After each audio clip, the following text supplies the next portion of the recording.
now moment. All right, so I'll just record to my hard drive. So that apocalypse now moment, you know, when the general's saying to what was it, Marlowe or whatever his name in that movie was,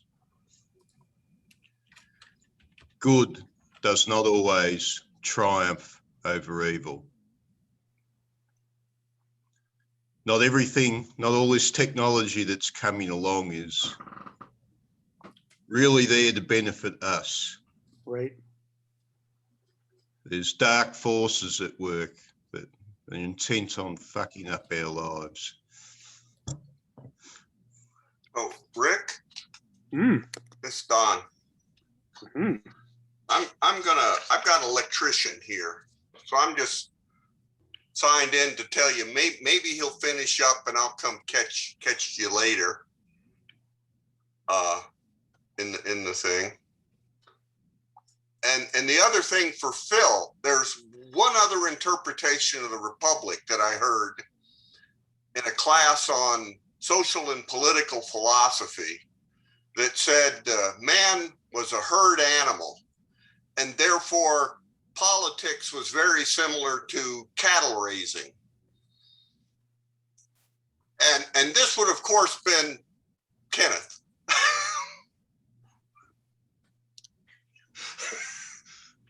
with his orthogonal commentary on Plato. So maybe it's not a parallel to Odysseus going down to visit Hades or whatever. Maybe it took its inspiration from, and I'd have to check the dates, but Xenophon's, treatise on horse raising. I don't know. But I hope to see you guys in an hour or so when this electrician finishes up. So fingers crossed. Yeah. Hello, Professor Marshall. How are you? Student Marshall. No, Professor Marshall. I'm reasonably well.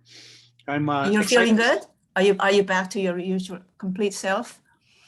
Yeah, as long as I stay on my routine, I keep the bronchitis at bay. So.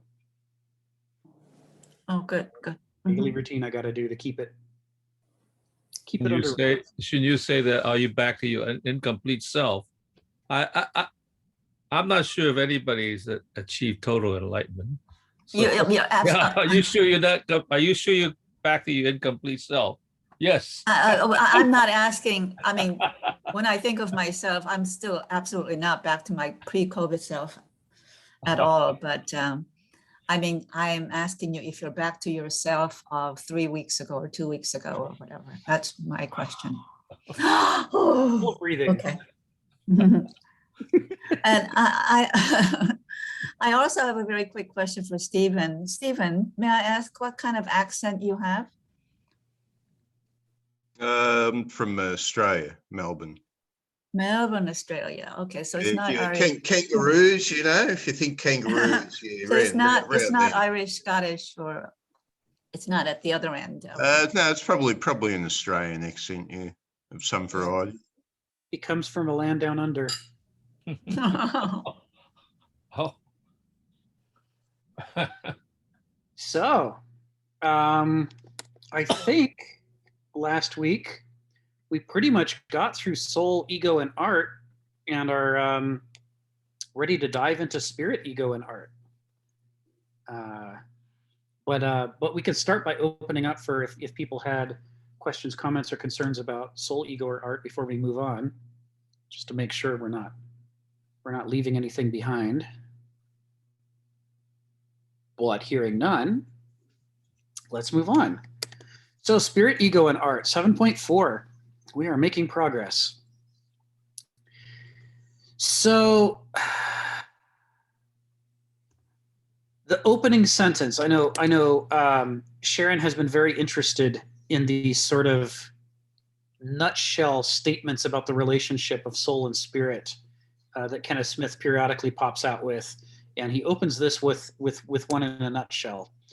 He's talking about this idea of the level, the threshold between unconsciousness and consciousness. Oh, Dale, yeah, there is a text. Give me a second. Let's pause for a moment, and I will share a link on the meetup group, or even no, I could share it right here in the chat. So let me pull up the calendar here real quick. Yeah, don't take much time because I won't be able to read it before we talk. So, but it'll help for next time. Yeah, no, it's okay. We've got links that have been shared from time to time, so I can just grab one and pop it right in there. So let me see. What about May 3rd? Do we have the link then? Oh yeah, there we go. Copy link.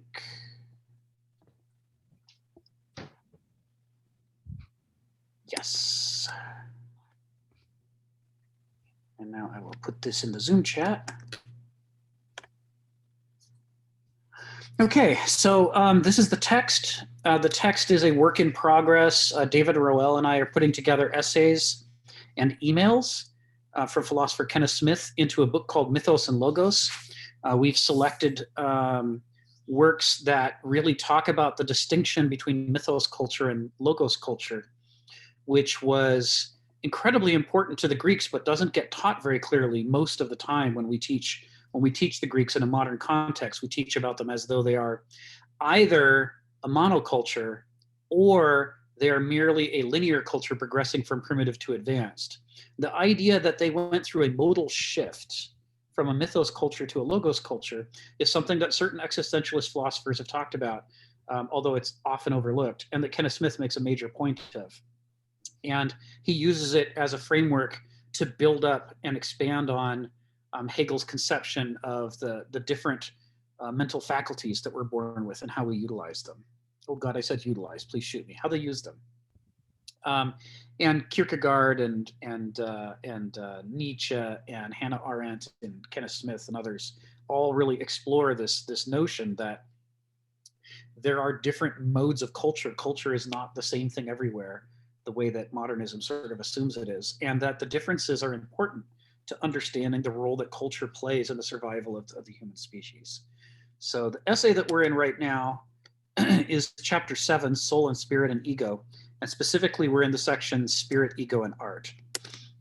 Thanks. And so I hope that helps as a sort of launching off point. Yepper.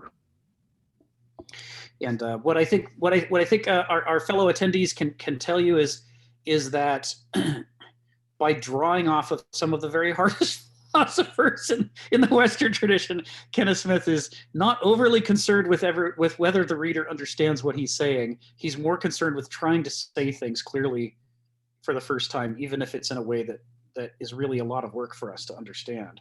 And so we spent many weeks going through the terminology that he's borrowing from the Greeks and from Hegel and from others and Nietzsche, and trying to sort of sort out what is he saying about the different mental faculties and how they relate to each other, how use of those faculties helps to develop a personality within us so that there are different types of personalities, and how in turn that tends to manifest into different forms of culture and different epochs of history. So there's this layer cake of relationships between how we see the world and how we act in the world. So one of the themes he comes back to frequently is soul versus spirit, which I mentioned in previous weeks, but I'll just say it again. It's one of the things that I find fascinating about his philosophy. When I was younger, I grew up around a lot of extreme atheists who originally taught me to disregard all religion as superstition. And it led me to miss out on an enormous literature of exploration of kind of the structure of the personality that was written in those terms. So Thomas Aquinas and Augustine and plenty of others use these terms, soul and spirit, in ways that are illuminating if you can actually dig into them and see what they're talking about. And then Hegel, the philosophy, the phenomenology of Geist. Geist is a word that stands somewhere between mind and spirit, which is why you'll see some translations into English call it the phenomenology of the mind, and others call it the phenomenology of the spirit that can't make up their mind, because English doesn't have a word that overlaps spirit and mind together into one concept. The way Well, that was a point when the atheists went Marxist, in a sense, didn't they? They went from being philosophers to activists. Right, right. Yeah, and there was, you know, as a result, you know, it created this blind spot. And so growing up, I really welcomed this opportunity to break out of that shell and be able to see more deeply into these issues. And I really appreciate sort of the unusualness of bringing medieval theologians and philosophers into the dialogue between the Germans and the Greeks, and creating a continuum that makes sense out of the whole thing. Phil, go ahead. You got your hand up. Yeah, I wonder why he put soul, ego, and art before spirit, ego, and art, because it seems to me it could be reversed the other way around, because like the most recent reference probably would be like the 19th into the 20th century, and then you will go backwards. And the other reason it might be to start out with spirit first is that the more conscious element you could talk about perhaps a little easier before you dig into more subliminal, subconscious aspect. So it makes you it would make the process less lost to go in reverse than to go the way he did. I'm wondering why he put it in that order. Well, you know, one of the interesting things about Kenneth's approach to this stuff is that because it is existentialist rather than structuralist, he has this take that you should be able to approach these issues from any direction.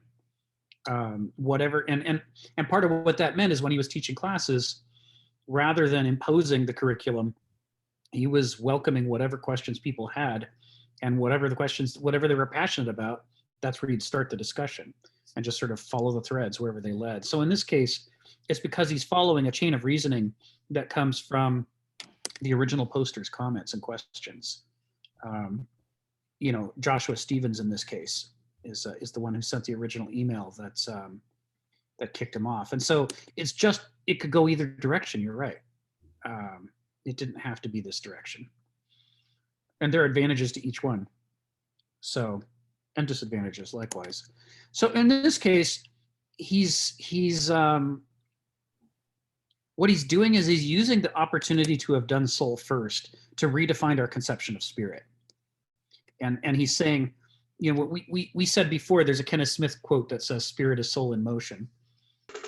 And part of the way that he's exploring that here in this opening sentence is when he's talking about the fact that soul is preconscious, soulishness is preconscious, and that spirit is conscious.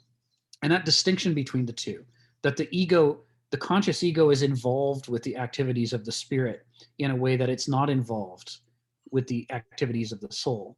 The soul shapes the ego without the ego's consent, whereas the spirit is where the ego acts out its intentions and tries to create change in the world and in itself based on its ideas and plans and schemas.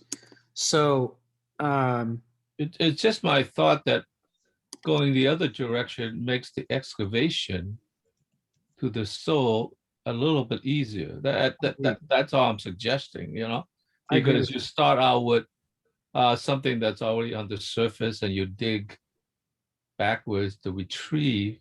That's right. What it is that you've lost, or what it is that's more mysterious. I mean, Yes. Then the other way around. Now, maybe historically the soul did come first and unfolded itself, but it would be an unconscious, well, at least a subliminal unfolding until you get to it, and then you have to retract backwards anyway. Yes, I'm with you. Certainly, if I were designing a curriculum, I'd do it in the order you're saying.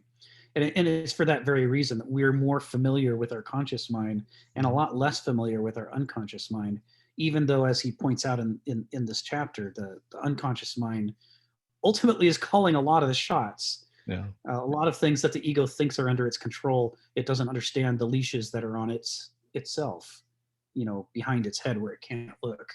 It goes back to that Greek conception of the daimon as the rider on the back who's nudging you so subtly that you think you're in control when actually it's in control.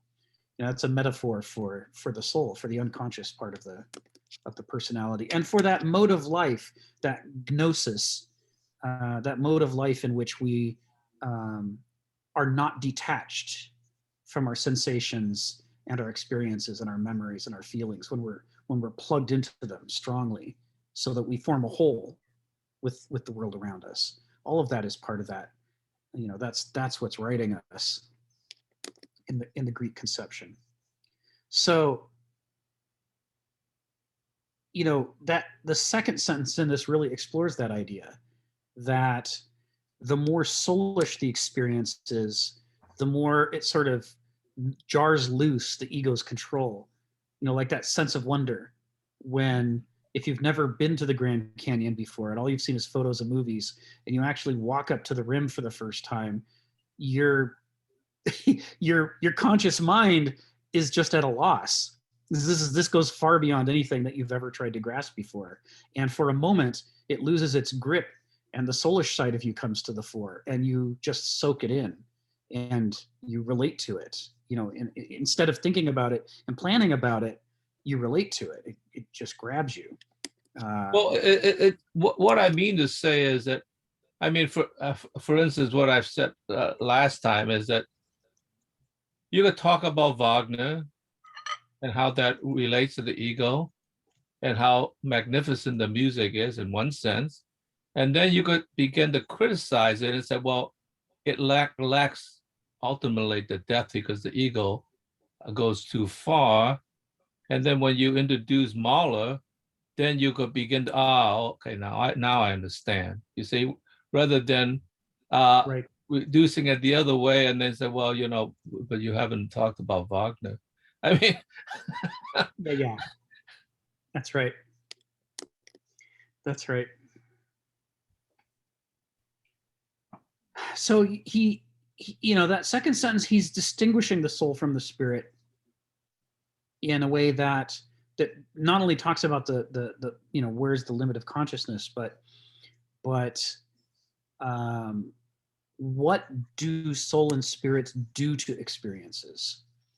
The way that in soul you lose your control and you merge with the experience, but in spirit you detach from the experience, abstract it, and merge the abstractions, the facts, into your system of thinking, so that you do the man with the hammer thing, right? You turn it into nails that you can hammer. You torture it onto the Procrustean bed to make it fit. And this is an aspect of the finitizing quality that noesis has, that he's alluding to here. The way that things are converted into details. So I was going to say, this the guy Rudolf Steiner, was a crazy mystic, but he brought attention to this attitude back in the 9th century where the Roman Church banned the idea that human beings were a trichotomy, however you say it. Trichotomy. Yeah, trichotomy. Human beings had been seen as, in Greek philosophy, as creatures of body, soul, and spirit. Right. And the Roman Church had some sort of an issue with it where they decided to ban the concept, hence human beings would simply be body and soul. It's actually, you can actually read the original article translated, and and then this structurally changed thought in the western part of Europe. The Orthodox Church, as we call it, continued with the idea of the trichotomy. This is great. I'm going to read this afterwards. Thank you. But you are reading the opinion of crazy mystics, but does refer to a fact that everybody else has ignored. Right. Right. Yes, that's beautiful. I haven't read this. Thank you very much. I'm gonna read this after our session together.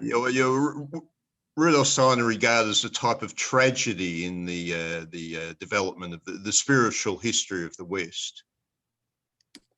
Outstanding. Thank you. Yeah, so you can think about soul and spirit as being gnosis and noesis in this Hegelian, Arendtian, Smithian Greek conception. And where we get into trouble is where, you know, it's very easy to map them too crudely onto Begriff and Verstand. And forget about Vernunft and think that what we're talking about is the Begriff is soulishness and Verstand is spiritedness, and then you have no need for Verstand. You've accounted for, and you've got your body, so you've accounted for the whole trichotomy. But of course, what Hegel's trying to say, which is completely lost in translation, is that Begriff is only a finitizing, limited, naive, basal metabolic form of soulishness, and that Verstand is only a finitizing, limited, naive metabolic form of spirit, and that neither of them fully comes into its infantizing capacity until they come together in Vernunft, where they're allowed to be liberated from the finitizing, you know, strictures of the kind of the basal metabolism. And so this is running as a theme throughout this.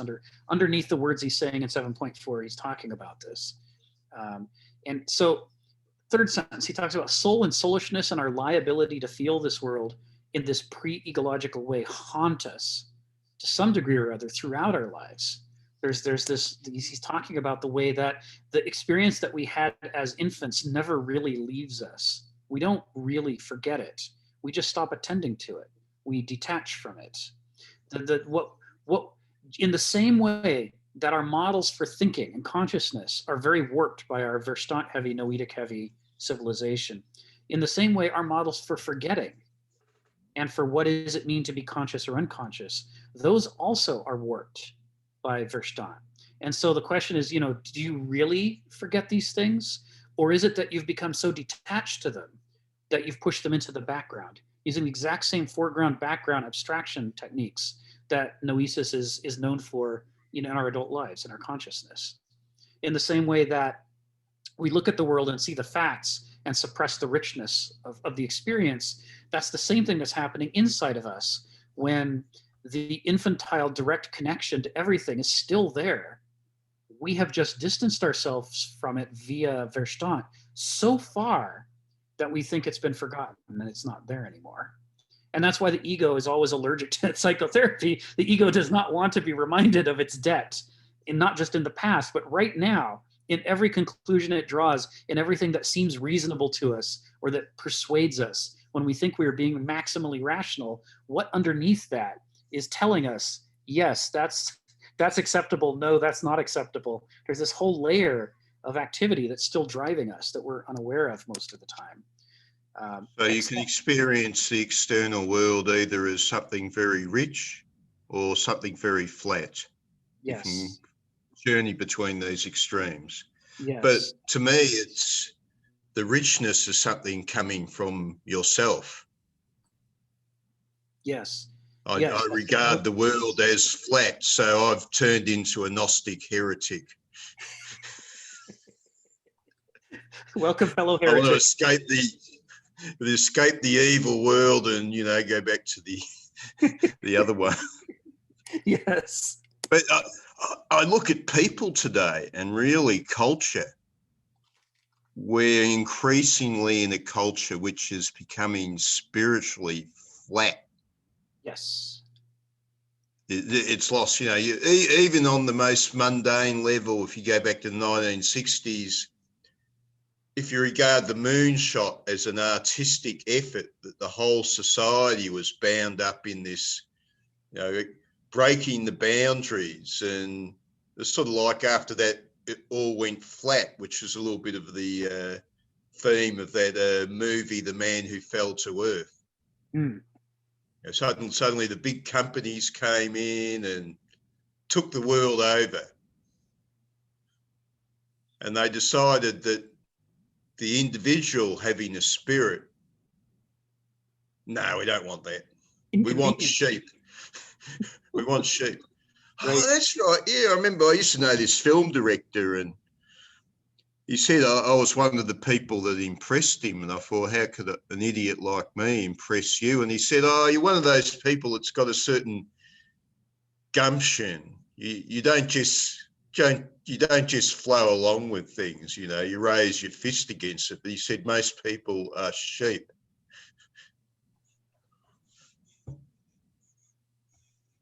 I see Phil's got his hand up. Go ahead, Phil. Well, let me share with a thought I had in interaction with somebody else who explained to me the caste system in India, how it started. Okay, he says it first started as a spiritual division between, I guess, the Brahmin, the higher Brahmin that dealt with, I guess, the intellectual stuff, and then the spiritual stuff, and then the ruling class, that, you know, the warriors and so forth, and then the business class, the people who manage trade and so forth. That spirit that manages that, the necessity, and then finally the people who are worker, who are actually just like, how should I say, manifesting through their work a kind of obedience to the process. And that became hardened eventually into a system that's externalized. And I said to him, well, I kind of put that together. What Foucault talked about is that ever since that time, for millennia, it seems to me the ruling class was able to govern by a kind of external force that governed the externality, right? And that by the period roughly approximate to the Enlightenment, the ruling class begins to realize that external manifestation of power was insufficient. So it moved into a kind of internal manipulation of the mind, in a sense, of the spirit, by reproducing through media and so forth, a kind of, I guess, a facsimile, and which now we are, of course, fighting very heartily for the return of that liberation of the spirit. But now you're telling me there's actually a third layer. We liberated the spirit in one sense, but it is actually exactly the same thing they are controlling us by, because we haven't gone down to the soul, the liberation of the soul. I mean, that seems like that's like a third level of, I would say, the control of the body through physical violence. You know, the control of the spirit or the mind, you want to put it that way, because it was put in the way of understandable stuff, that in a sense they could manipulate that through, well, first of all, the division, a segmentation of knowledge, which then it gets so confusing that nobody could understand anything. And then by counteractions in the marketing structure and so forth, that makes you feel like, oh, okay, like that actually is what I believe, you know. But now, in a way, have they figured out a way to control our soul? I mean, our soul, which is sort of like the next level of liberation, which everybody is so caught up on a spiritual level that it could be sort of, how is it, appropriated for their use in controlling the population. And so we are fighting, in a sense, what you're saying, a mirage, because we think that's where we're at, the struggle is at, right? And the mirage doesn't get us any further because we're still caught up in this sort of like the knowables, which we do not know. And so when does the liberation of the soul come into being? I mean, like, it's tough enough to fight through the first layer. Now we're intensely fighting for the second layer. How in the hell do you, most of us are not even conscious Yeah. that there's a third layer that we have to fight. Yeah. I mean, What- it just seems interesting. What does the liberation of the soul mean to you? I'm not quite sure because most of us are not conscious of it. You know, I don't know whether the liberation of the soul goes back to a religious order. I don't think so because they control that as well, you know? Well, I think you should continue with being a happy slave. Yeah, right. Which is exactly what the Egyptians did. The Egyptians, they all the regular people were just awfully I was like express gratitude for what the gods provide, and what the pharaoh is going to maintain existence and all that. So that perhaps is the deepest level of control. I mean, it's like you really have pacified, and everybody is just very grateful that they even exist. Let alone like, oh, you see the pharaoh and all the superior people that have more, but don't worry, you are still going to go to wherever the underworld. Well, the beauty of Egypt was the long Nile, and generally the borders weren't very open, and you could live the illusion. There was nothing there to question it until these Greeks showed up and started annoying everybody with ideas beyond their ken. We had the happy peasants. Greeks come in, and then we have unhappy peasants. Yeah, well, actually, the Assyrians and the Persian came before the Greeks, so. Maybe it happened very much earlier than that with the invention of social fictions or institutional fictions. Like I forget the author in the book *Sapiens*. One of his outright guesses about the past is that somewhere between 40 and 70,000 years ago, we developed a much richer ability to conceptualize and communicate. And part of that was being able to construct complicated social fictions that everybody agreed on, like money or barter or that sort of thing. And hasn't whatever that prevailing worldview been the thing that constrains us? Isn't that what we need to break free of? Well, you have to be a little cautious of that, because like I want to be liberated. I'm not sure if I want to be liberated back to back to like let's say Homo erectus. I mean, like I'm not quite sure. Good. So being able to control our own world. Liberated that far, or even Australopithecus, like they're more liberated. Are they really? Are they still controlled by the alpha whatever? So well, I'm thinking more like, what is the worldview of a person who seems irrational to us, like who chooses possibly to follow a political figure who is we don't approve of, or a religion that we think is brainless? How do we get our own power over our worldview? I mean, it's starting to taste like Zen in a way. So this is part of what's interesting about Kenneth Smith, is that the way he applies all this classical existential philosophy to current events and uses it in a way that not only illuminates the current events, but illuminates the philosophy, so that it changes the way we understand Hegel and Kierkegaard and others when we see how it applies in the modern world. And one of the core lessons that comes out of Kenneth Smith is that, any attempt to break free without understanding what you're breaking free of is doomed to fail. That especially if we think that we're just breaking free from one thing. if there's actually layers to this, like Phil's talking about, then our strategies, if we don't see those layers and we think there's only one thing, our strategies are going to completely mismatch our situation. And so there's a tremendous amount of sort of unfolding of the structure of the circumstances we find ourselves in, and then an unfolding of the understanding of the structure of the human mind and personality and culture, and then comparing the two to figure out how has this become, why does this work as a trap for us?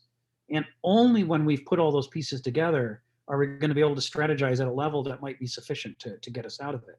Until that level, it's just we're not even playing the same game. You know, there's this guy who I'm in a meetup with who apparently knows a lot about Nietzsche, who actually plays Nietzsche, and we come and ask him questions, right? Nice. And I asked him a very deep question. I think he avoided answering it in a sense. I said, you know, like, I sort of praised him for wanting to fight the dominant force and establish a new direction. So he was a cultural hero in terms of liberating mankind from that kind of domination.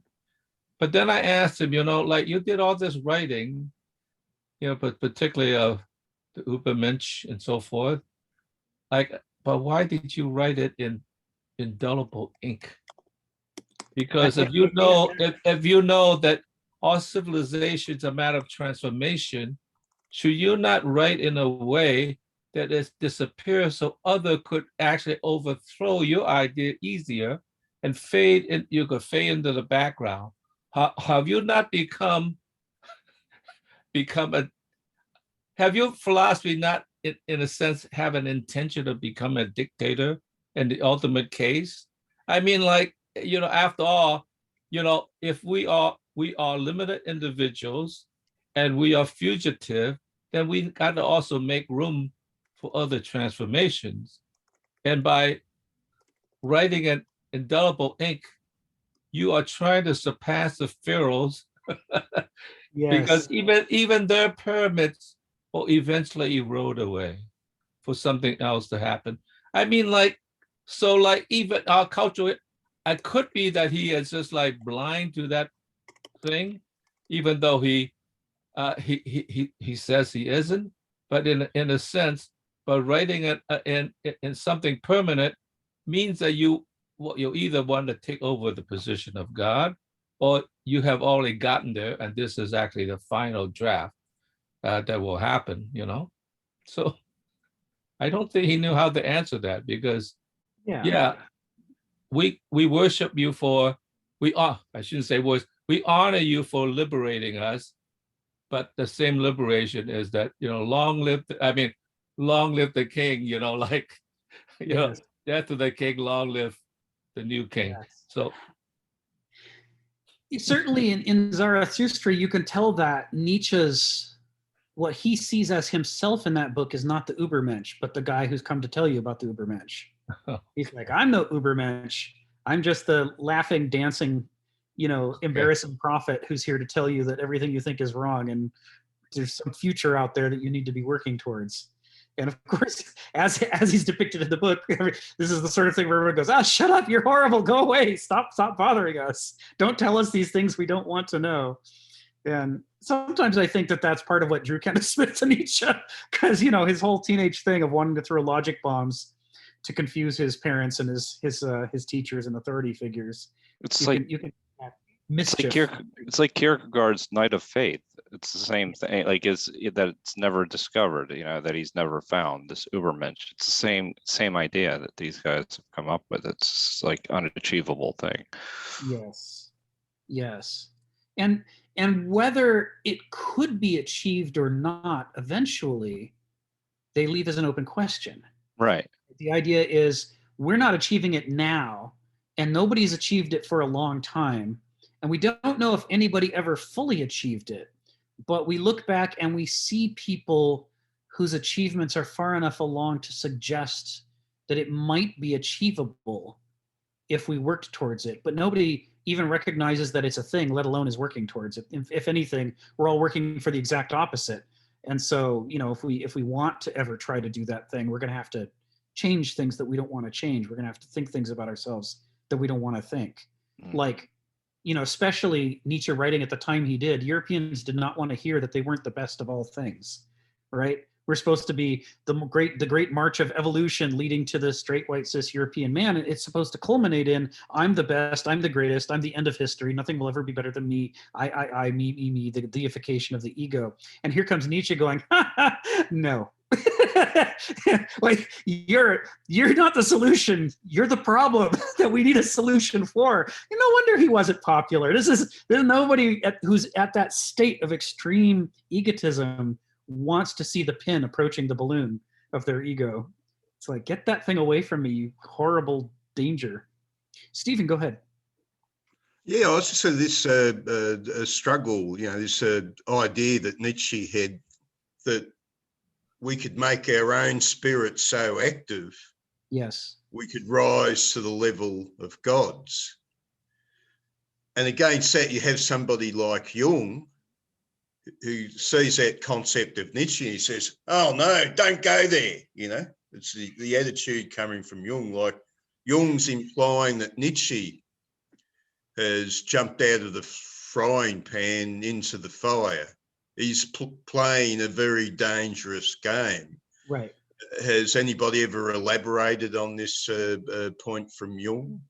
Well, sure. I mean, generally speaking, Kaufman's response is that Jung was writing at a time when all the translations we had of Nietzsche were wrong, right?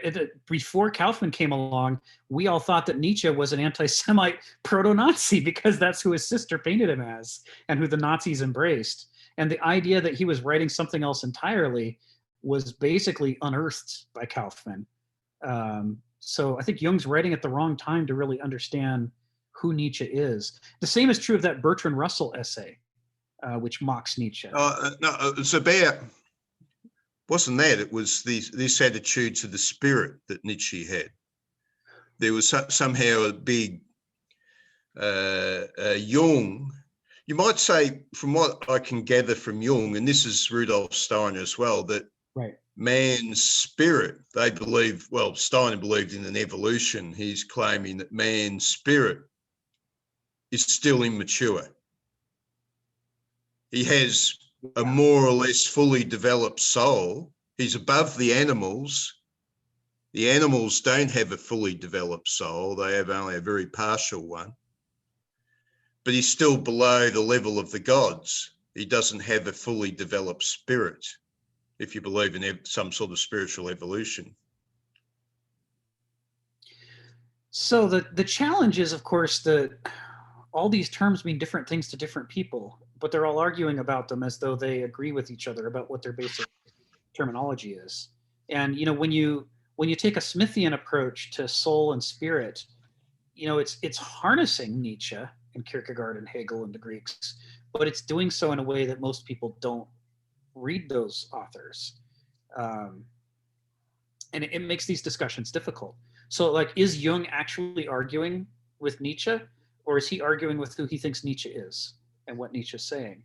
And is Nietzsche actually saying that we can rise to the level of the gods, or is he just saying that we should rise above the level that we're at in that direction, not necessarily that we could ever achieve it? I mean, as a Phil Helene, you know, the man knew his Daedalus and Icarus myth backwards and forwards. So the idea of, you know, there's probably limits to how far we can go before it collapses, but we could still fly above the level that we're trotting at now if we do the work. Well, you might say Jung's idea was that man is still an infant spiritually. Yes. And it's like a little kid running away from its parents saying, I don't need you any longer. I can survive on my own. Right. This is what Jung was seeing Nietzsche. He felt Nietzsche was making a huge error, that he'd, there was that struggle in Nietzsche when he was looking at his culture and decided that it wasn't really, with this spirit, but he'd sort of gone the wrong way. I don't fully understand it, but there is this issue. Well, no, my criticism was that my criticism is that he wrote it in indelible ink. Right. My thought is like, take a look at Duchamp. Duchamp, you know, he did the piece, the large glass, and when the museum, Philadelphia Museum wanted to show it, he shipped it to them, and of course the glass sort of shattered, and they were very afraid to tell him. He went and took a look at it. He says, even better. I would have done it this way if I thought of it. even better, right? And so like he was allowing other forces to happen. He said, my God, this is even better.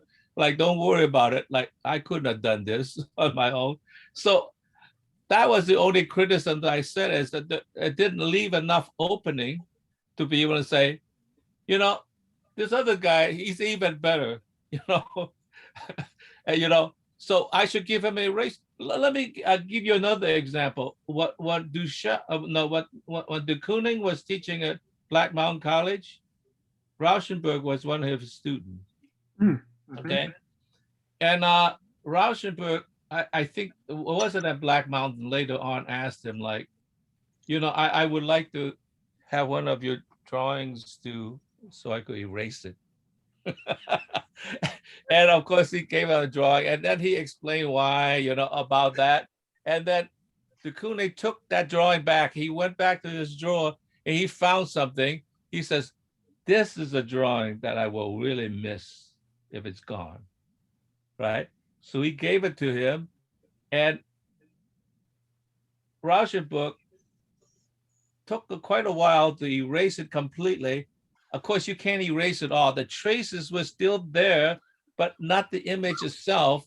And so it was a very interesting cooperative project, and a very generous project to say, you are the next generation. I'll let you go ahead and erase me, right? It's like, that's the kind of openness that I'm talking about. Yes. Not that, you know, like, no, you can't do that. You could do your own thing, no problem, right? Dude, and he was one of the most famous artists at that time, you know, for this guy who's just up and coming to say, I want to erase you. Here's It my was favorite incredible. thing. Go ahead and erase this one. Don't erase that one I don't care about. Erase this one I really love. That's right. Are we richer for having read Nietzsche? Huh? Are we richer for having his works instead of them being erased? Right. Well, and Nietzsche is doing the inverse form of what Phil's talking about. So what Nietzsche's doing is he's leaving all his warts out there, and he's doing it on purpose, knowing they're warts. And an example of that is that when Nietzsche first starts writing, he's very Apollonian, and he thinks Dionysus is the enemy. He's all about, you know, enlightenment and overcoming ignorance. And it was only over the course of his writing that he came to understand that we were an overly hyper Apollonian culture, and that we'd neglected Dionysus, we'd neglected gnosis and the preconscious mind. And by the time he ends his career, Dionysus is the hero now.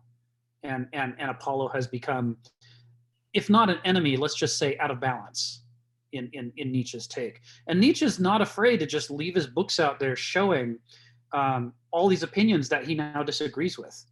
Because he's like, yeah, you can't, Nietzsche says, you can't understand me if you just pick up some one book of mine and read it. You have to start at the beginning and work your way through like I did, so that you can see why I had to overcome these ideas. My own ideas had to be overcome. So he's doing a variation on erasing his own work, where he's doing the more humiliating thing, which is to not erase it, and to just point at it and go, look how stupid I was. Look how wrong I was. I want to document for all time that I began in this position that was awful. And now I'm going to tell you over the next 14 books how and why I was so wrong. You know, he does that in his very first book. You know, he starts out in love with Wagner, and yet then he turns around on Wagner and comes to the same conclusion Phil said earlier. And he does it out in the open, publicly, saying, wow, I really idolize this guy, but you know, he's full of problems, and these problems are the problems of Western civilization. These are the things we have to overcome. We have to overcome the sorts of ideas that I just had yesterday. And let me make sure you all know how wrong I was. You know, this Would you say his reaction was immature, though? That it would have paid Yeah. to be more subtle about it? Yeah, he was at the beginning of his career, so he was still figuring this stuff out. So yeah, You're sure that wasn't his publisher? Yeah, no, that was him. That was and Nietzsche's got this quality. It's each one of these philosophers in the existentialist tradition has something that makes them hard to read. And in Nietzsche's case, it's the fact that he's not systematic at all. And that and so as a result, you can't just feel your way to the structure of his philosophy, because that's not how it works. And also that, and this is, I think, my favorite part of what Kaufman wrote about Nietzsche, is that Kaufman says Nietzsche is more fun than any other philosopher to translate because he's got poetry in his writing. He has real vitality and imagery. But the price of that is that Nietzsche knows it. And Nietzsche does not hesitate to tell you how great he is and how important his work is. And Kaufman says, the first response is, "Dear God, what an egotist." And Nietzsche will reinforce that feeling of yours over and over until, says Kaufman, you realize that the things he's criticizing in the philosophical tradition, he's right. Those were the universal standards before him, and that he was the first one to smash those standards and say, these things can't be tolerated anymore. We may not like the way that he embraces the egotism, but he's accurate in his assessment that he was the first in centuries to break down some of those things. And one of the classic examples is, it's in Nietzsche that we see the critique for the first time that says, if you are receiving money from institutions, it's going to distort your ability to criticize those institutions. You need to break with them. You need to bite the hand that feeds you. And if you're not willing to do that, you're a goddamn hypocrite. Nietzsche comes out and says it. And he says, here's all his favorite philosophers. And he lists out how they were receiving money that distorted the way that they analyzed history and Western civilization and thought. And he says, for this reason, I can't work for the university. I have to be off on my own because I have to be free to criticize you. Even if I have to live in poverty, I have to do this. So he's right. He was the first to do that stuff. It's just that it really rubs us wrong to have him been jumping up and down and celebrating, going, me, I did this. I'm the one. And we're all like, yeah, we know Nietzsche. And there's a Kaufman's subtext throughout his translation. But Stirner seemed to be playing a bit of that attitude, not in the extreme form that Nietzsche did later. Yes. Yeah, well, Stirner's attitude to the young Hegelians when they were turning socialists was, you liberated me from the old spook. Why the hell you guys are trying to create a new spook to enchain me? I'm free. I'm an ego. Yes. Bugger off. I've thrown away the chains of the old spook. Now you're bringing in these new chains of the new spook. Bugger off. There is this thing that gets talked about by Kaufman, and it's ironic that Kaufman points to Nietzsche about it, because Nietzsche points to the Greeks about it. Nietzsche points to the Greeks and says, it could be really embarrassing for a modern to read the Greeks, and here they are dancing around celebrating destroying an entire city, killing all the men and selling all the women and children into slavery. And you're like, why are you guys so happy? How can you be dancing around going, woo, we're the winners. It sucks to be you. And he's like, well, that's the thing is in modernism, we live a life that's so detached from gnosis and from the juices of life that to us, it's unseemly to embrace vitalism and vitality and enthusiasm like that. To be an enthusiast, you go too far and we start calling you a nerd and trying to shut you down. It's like, stop, don't have too many feelings. You're interfering with our ability to keep our calm and be perfect Verstand noetic robots. We can't have you making us feel things, damn it. It's irritating, right? It violates the bourgeois agreement that we're all going to be withdrawn from each other and be these calm Vulcans, right? So that's the thing, is it's the only way we keep peace in society. Yes. We have to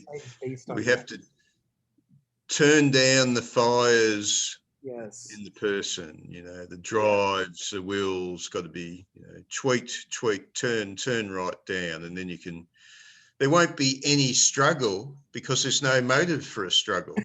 Exactly, right? It's the modernist recipe, right? If we're all just damped down and kept at this kind of flatland existence, then nobody will ever be able to get angry enough to change anything. We'll be fine. Oh, this is a thing. This is me with my local rationalists.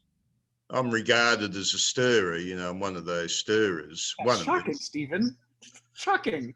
And I've realised these guys that they're off there, you know, their huge plans about they want this to be the most perfect structure in the universe, and they can't grasp the idea that there might be somebody that says no. It's like everything must be the slave of this vision. Right. But I'm trying to point out to them that people, they have their own personal drives, and it's these intellectual guys that just don't understand it. It's Yeah. beyond their comprehension. How can you say no to this beautiful vision? You know, I go to Gulliver's Travels when you say that, Stephen, right? I go immediately to the land of the philosophers who are so tied up in their vision, wandering around that they forget to eat and sleep, and they have assistants with little flappers that slap them in the face to get them to stop noodling around up here and feed themselves or take a drink of water sometimes. And yeah, that's the existentialist critique of rationalism over intellectualization. I go to the ecological movement because by and large, champions are single issue thinkers. And so if somebody wants clean air, it doesn't matter how much energy it costs to get there. Or if somebody wants clean water, it doesn't matter, they're just all, and since they are all single point thinkers, it's divisive. Right. I kind of have to disagree to ahead, a Phil. degree. Like when I ask people who Steve Williams is, almost everybody doesn't remember, right? So let me remind you what happened that he garnered a lot of respect from me. So that would be back in 1972. He was at that time certainly the fastest man in the world. He was slated in 1972 to win the double in the 1972 Olympics. He had held the world record. He had won all the world races at the same time. And so at the Olympic trials, he pulled up lame in the 100-meter dash. And he wasn't in the finals, okay? So everybody hoped that he would at least make the 200 because we as a government needed a champion against the Russians at that time. Valery Brosov was also a very good runner. And he rested for a period. Wasn't very long because they had the 200 meters, I think a couple of days after that. He pulled up lame again, so he's out of the Olympics. Couldn't even run in the, the relay because he's just out. So afterwards, of course, everybody was disappointed, and a journalist interviewed him on TV and asked him, like, how did he feel about not going to the Olympics and so forth. He did offer a criticism, but a very general criticism, and then something else. He says the problem with the American Olympic Committee is that we don't lend enough support to athletes. What we do is every 4 years, we go up and shake the tree, and whatever falls down, that's our team. Right. And he says, we need a lot of support. So there was a criticism there, but it was a general criticism about the Olympic program. He said, however, considering that is the system we're in, these other people want it fair and square. Mm-hmm. They deserve to go to the Olympics, and I will be supportive of them going to the Olympics, right? And so I thought the degree of humility he showed and the degree of support he showed for others who have worked equally as hard to do that was a matter of sacrificing his own ego in respect to other people's accomplishment, Yes. even though he will never be able to receive the medal. And I said, this is a real human being. You know, even though he was not a champ, I will remember him That's for right. what he did, because he extended his humanity to others who worked just as hard. And part of the problem in contemporary society is that we have an all, you know, winner take all mentality, and we forget the other people who are second best. In fact, we don't even remember who took the silver medal, right? In some sense, and what happened is that a whole society, a whole plethora of people are there for a structure to produce this, but now we have the superstars that collects millions of dollars and the scrubs who are just as dedicated. And I think we need to somehow at least honor those people who have just as much passion in terms of pursuing their excellence in whatever they do as other people. And I think that is the value that I honor, despite the fact that we don't remember who he is, but I do. And so therefore, I think if we had that attitude, Yeah. we would be less driven by the ego Yeah. and more willing to share our accomplishments with other people. Yeah. That's my thought, you know, like we forget all those people, you know, that they were just as good. In fact, if it wasn't down to 1/100th of a second, they would be just as good. Right. Right. So there you go. That's my objection to this whole ego-driven thing that's not connected to a deeper thing was all other humanity is also connected to. Right. Right. And I'm with you on that. And it, you know, if we can't read Jung's critique of Nietzsche in similar terms, I certainly agree with that too. And I think Walter Kaufman would as well. It's like, you know, Nietzsche in some ways was critiquing the overemphasis on ego when he said God is dead, right? He's saying we've become such ego monsters that we've lost the capacity to feel humility and wonder and awe in the sense of the sacred. And so for us, we can go through the motions, but it's not real religion. It's just some kind of ersatz replacement that's not doing what it should be doing for us. So on the one hand, there he is pointing at the problem of ego being ballooned out of all proportion in the modern era. And at the same time, he himself is a bit of an ego monster. You know, it's like his message would have come across a lot better if he'd been able to control that. But yeah, that's. Well, I suppose it's a question of culture shock. Yes. That is, you know, a culture was wrapped up in its certainties, and certainly the Pharaoh of Egypt was making sure that those certainties remained certainties. Right. But the axial age, that was the component of the axial age that, well, you know, in Greek philosophy and over much of the world, things were being questioned. Right. That came out into the public space, that people were questioning what the hell is going on. You know, they weren't, prior to that, you know, in the Egyptian culture was simple. You're born into the world and one day you're going to die. And if you're a good boy, the gods will let you into Happy Land. And that's all there was to it. Right. And you don't question that.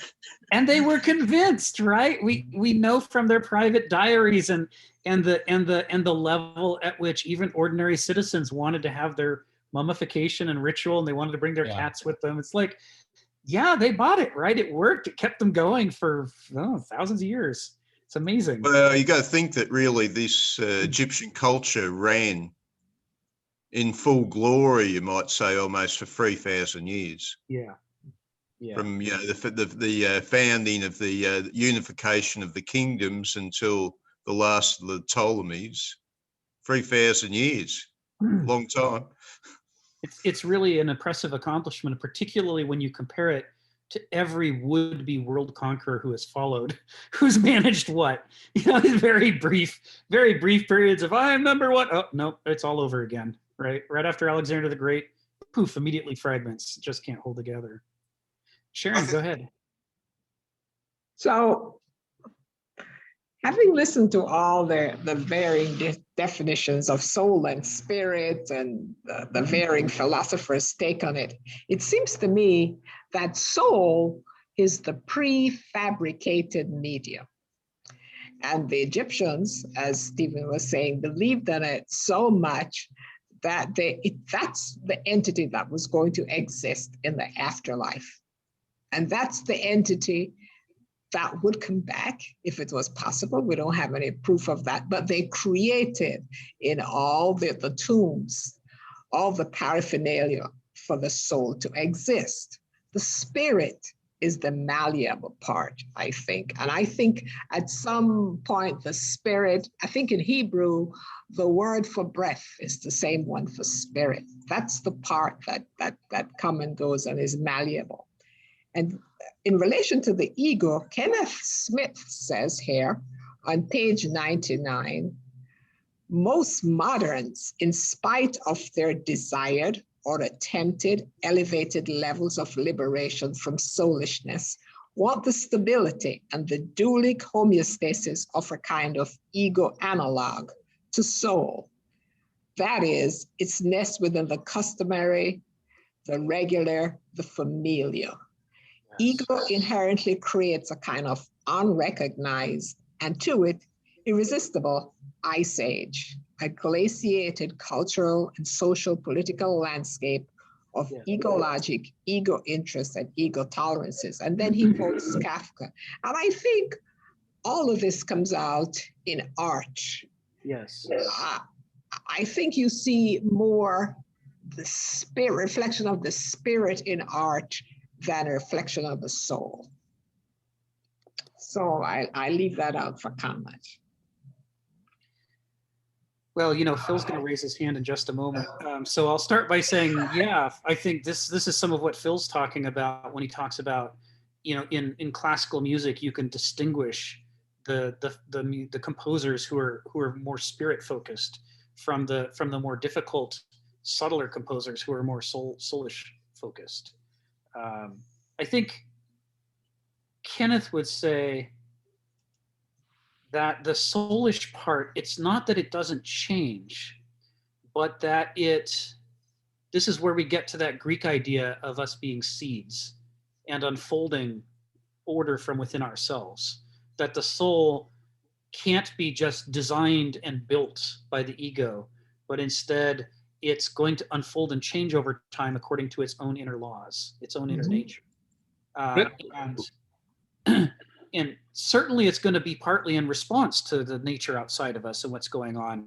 But there's this huge component of somewhere between momentum and somewhere between having a story that it's going to tell, whether you like it or not, that it needs to tell in its unfolding, in its becoming. And that's the kind of transformation that soul has, that's central to soul. Whereas spirit is all full of this voluntary transitions where you try to make yourself something because you chose it. And the fantasy of the spirit is that it's not constrained by the soul, but that it's just, free. It's free to do whatever it wants to do, whatever it envisions. But of course, it couldn't even exist without soul. It's an emanation of, it's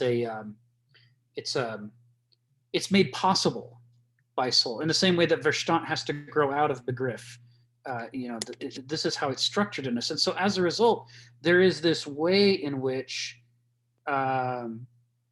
although we fantasize about being liberated from these constraints, the truth is the more we abstract ourselves from that level of ourselves, the less we care about anything, including life. We lose our passions. We lose our love for life as we become freer. Because what we're becoming free of is the juices of life. We don't understand the cause and effect relationship between soul and spirit. And he's alluding to that in this paragraph. He's talking about, and throughout the rest of this this essay. He's talking about the way that we have this contradiction in us. By trying to be all spirit and no soul, we obsess over freedom and we give up the idea of nestedness or rootedness or immersiveness in the cosmos, which is where the juices of life enter soul and make us want to live. So that's a tragedy of having an imagination. Yes. If you didn't have an imagination, you would enter into life and that would be your imagination. Right. Because you didn't have one yourself. They'd correspond, right? They'd map onto each other then. Right. So I got a, go ahead. Go ahead, Sharon. So I got a question. Is that what, isn't the soul what Kafka refers to as the frozen sea? No. No. The systematized life, the Okay. assumptions, the familiar, the regular, that's all imposed by a culture of Verstand. And it creates creatures of habit out of us. And the reason that he wants to use an ice axe to break up the sea is so that because the soul is trapped and withering under all that ice because it's trying to block the growth. It's saying, rather than saying, what do you need to grow into, right? Society is saying, who do we demand that you be? And we're going to frame you in, and that's what you're allowed to be, and you're not allowed to be anything else. But the soul doesn't know about those frames. The soul wants to grow in the ways that it needs to grow, like a fern or a horsetail. It wants to push up through the asphalt. And Kafka wants to take an ice axe to break up that asphalt and give the soul the room to breathe and grow and become new. Because it's in that growing and becoming new that it feels the joy of life. Go ahead, Rick, Phil. Could you bring up the poem that I wrote to you? Because I said I couldn't do it. I sent it to you an email that you could maybe bring up. I'll bring it up while we're talking, and I'll post it. Yeah.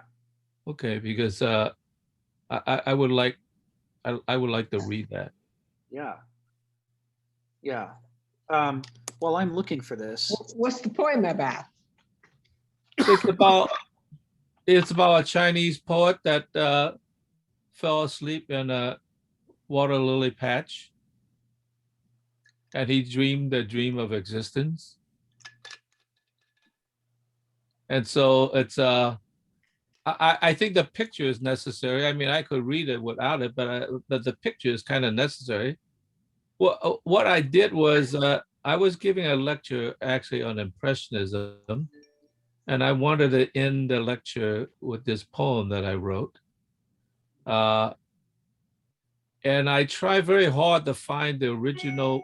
I remember there was the original Chinese painting that had this dreamer who dreamt about society, about existence, but I wasn't able to find it. So I had to create it myself just to represent it. So the picture is kind of important because it also shows the translations that the picture made in terms of the product and the content. Did you? I'm going to be the devil at this point. So if you've got a link for this. let me start by sharing my screen. It's good. No, This is the one? No, not that one. The one before that. Okay, let me go back and get the other one. The Infusion of Dreams. That's right. The Infusion of Dreams. That's right. I'd like to share something, and this is my experience. I spent a life resuscitating people. And one of the things I did very early in my career is those that were resuscitated, I would go back and talk to them. And one of the things I found is they always met with somebody who had gone on before them. Was that soul or was that spirit? And I remember I used to do a lot of open heart surgery, and patients would come pretty close to the edge. And I remember there was one 20-year-old young man who sought me out afterwards and told me that his grandmother told him, who had been deceased for years, that it was not his time. So that's why I kind of wonder if the soul is not the impermanence and it sticks around and it communicates with us, and we build our lives through changes in our spirit, but the soul is the prototype. And I think it's Jung who talks about the collective unconscious. I don't know what he means by that, but I know there is, in life after life, there's some connection there. And when you talk about soul, that's what I think about. Yeah, I kind of agree with you. I think the spirit is necessary to actualize it in the world. Yes. Yeah, is it possible for you to make that a little bit bigger? Oh my God, you're asking for a lot. Yes. Yeah, there we go. No, not that part. It's just the picture. Well, here, well, I got to see the whole picture too. Could we see the whole picture? Oh, sure. Well, I know you can't make it both. Okay, that's good enough. And then you blow it up. Yeah, that's good enough. Here's the Chinese poet. I guess he's dreaming, and I'll read it and I'll explain it.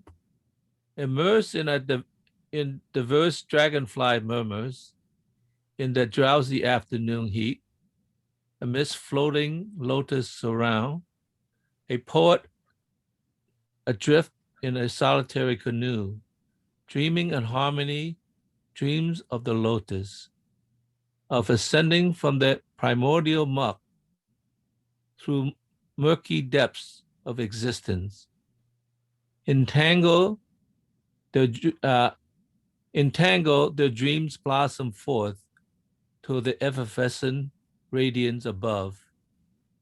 In the buoyant air, the yawnings hover to awaken by butterfly, by the fluttering dragonfly wings. The first thing to note is that people always said, well, he finally awoke.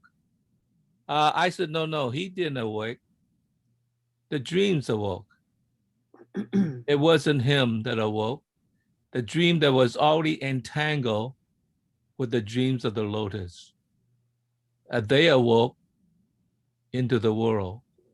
It was necessary for the poet to be entangled with the world and dream the dreams of the world. Now, I want to say something in addition to that, the manifestation of this. Here you could go in a little bit more, just blow it up just a bit more, just the picture part.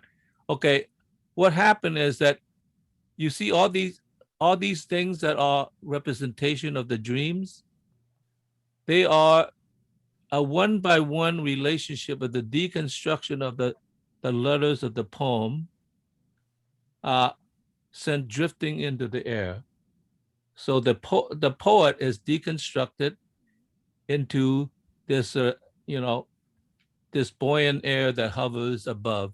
So the dreams emerge into the world in its own physical form in relationship to the dream of the poet. I think it's necessary for the poet to not only dream, but dream about the world.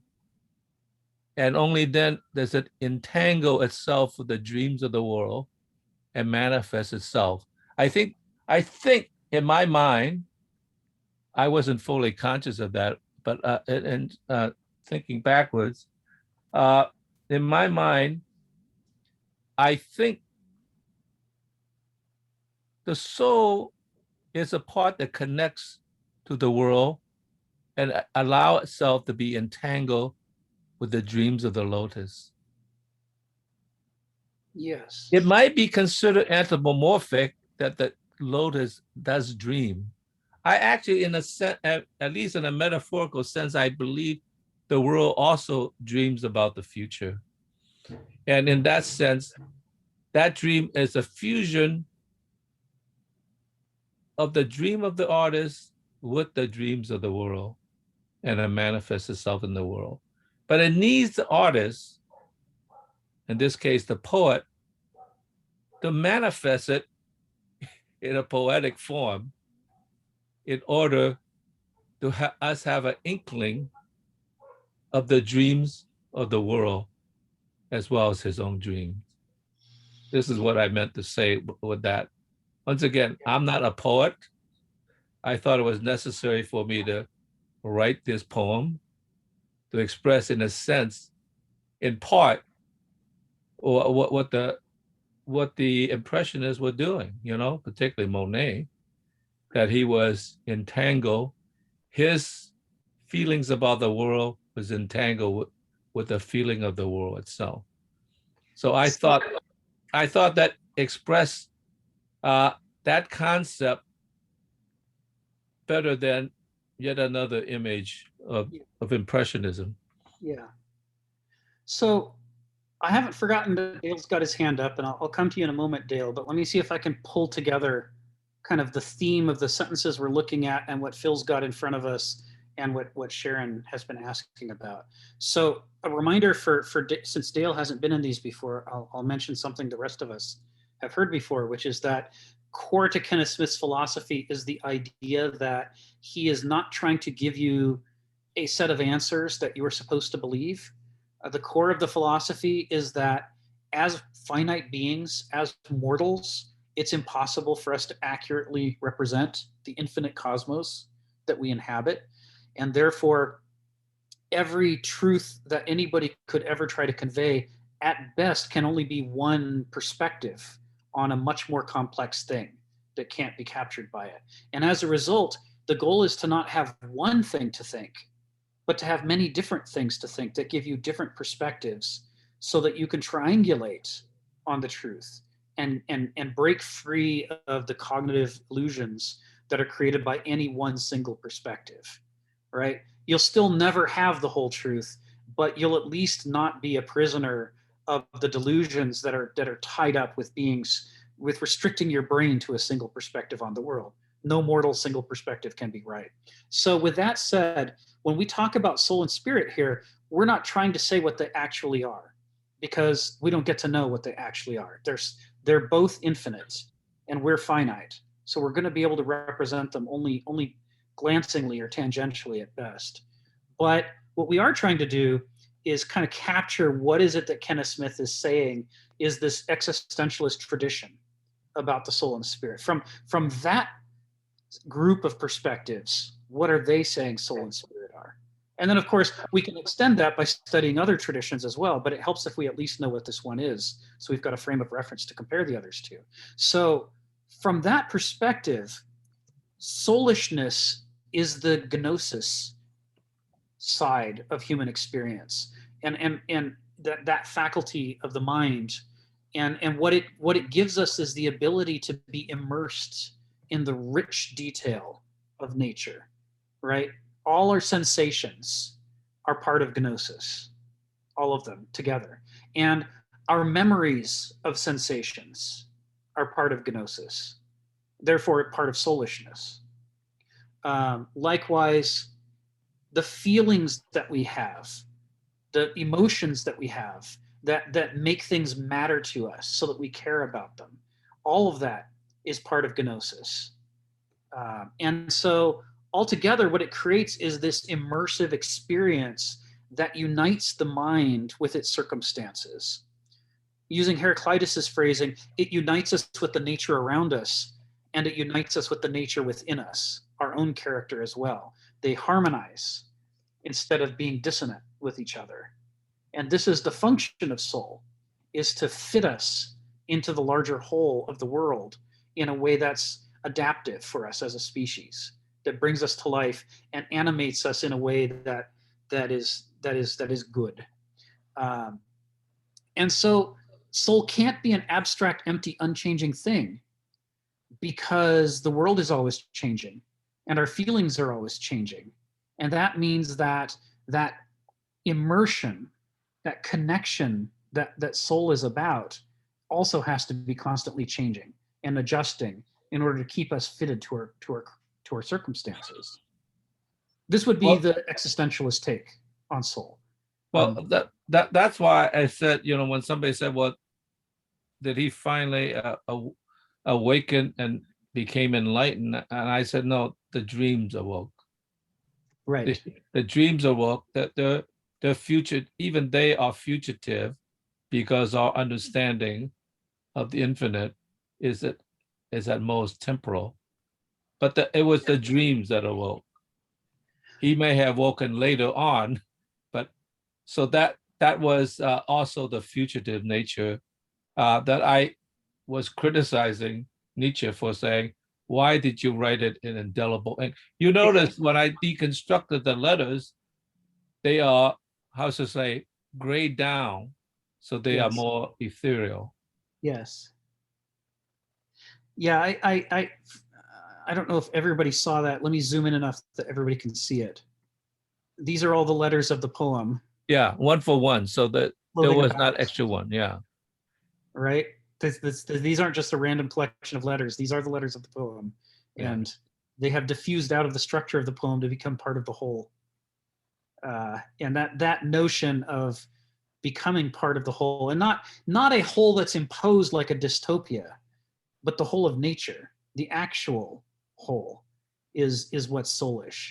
To the extent to which we disengage from how things actually are inside us and around us, and instead artificially abstractly fit ourselves to abstract systems, that is not a soulish function at all.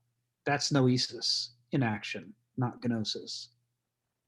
But Dale's been very patient, so I'm gonna drop here and call on Dale. Go ahead, man. I just, Sharon, I wanted to respond to your earlier thought about the soul being a starting point or prototype. And I'm not going to pull terms in here because I don't know what fits in where. But you know, the ancient tantric writings of reincarnation had a very similar thing, that you would be incarnated and you would not be the same person you were. You would not have the same soul, but you would have a soul that was modified by your previous life from what it was, and that would be your starting point. And then, you know, you would go ahead and develop as a child from there. But perhaps a more existential concern in the writings of Paul, you know, we start with the substrate, with the machine, with the equipment, and then from there we get to live that one life, and then that, you know, is who we are on this earth. So anyway, just some thoughts thrown out there. Thank you. Yeah, these are difficult topics because these words have been so defined in not just radically different ways, but in radically different ways that people are life and death passionate about, that they believe heaven and hell and immortality or eternal destruction all depend absolutely upon you taking their definition and no other definition.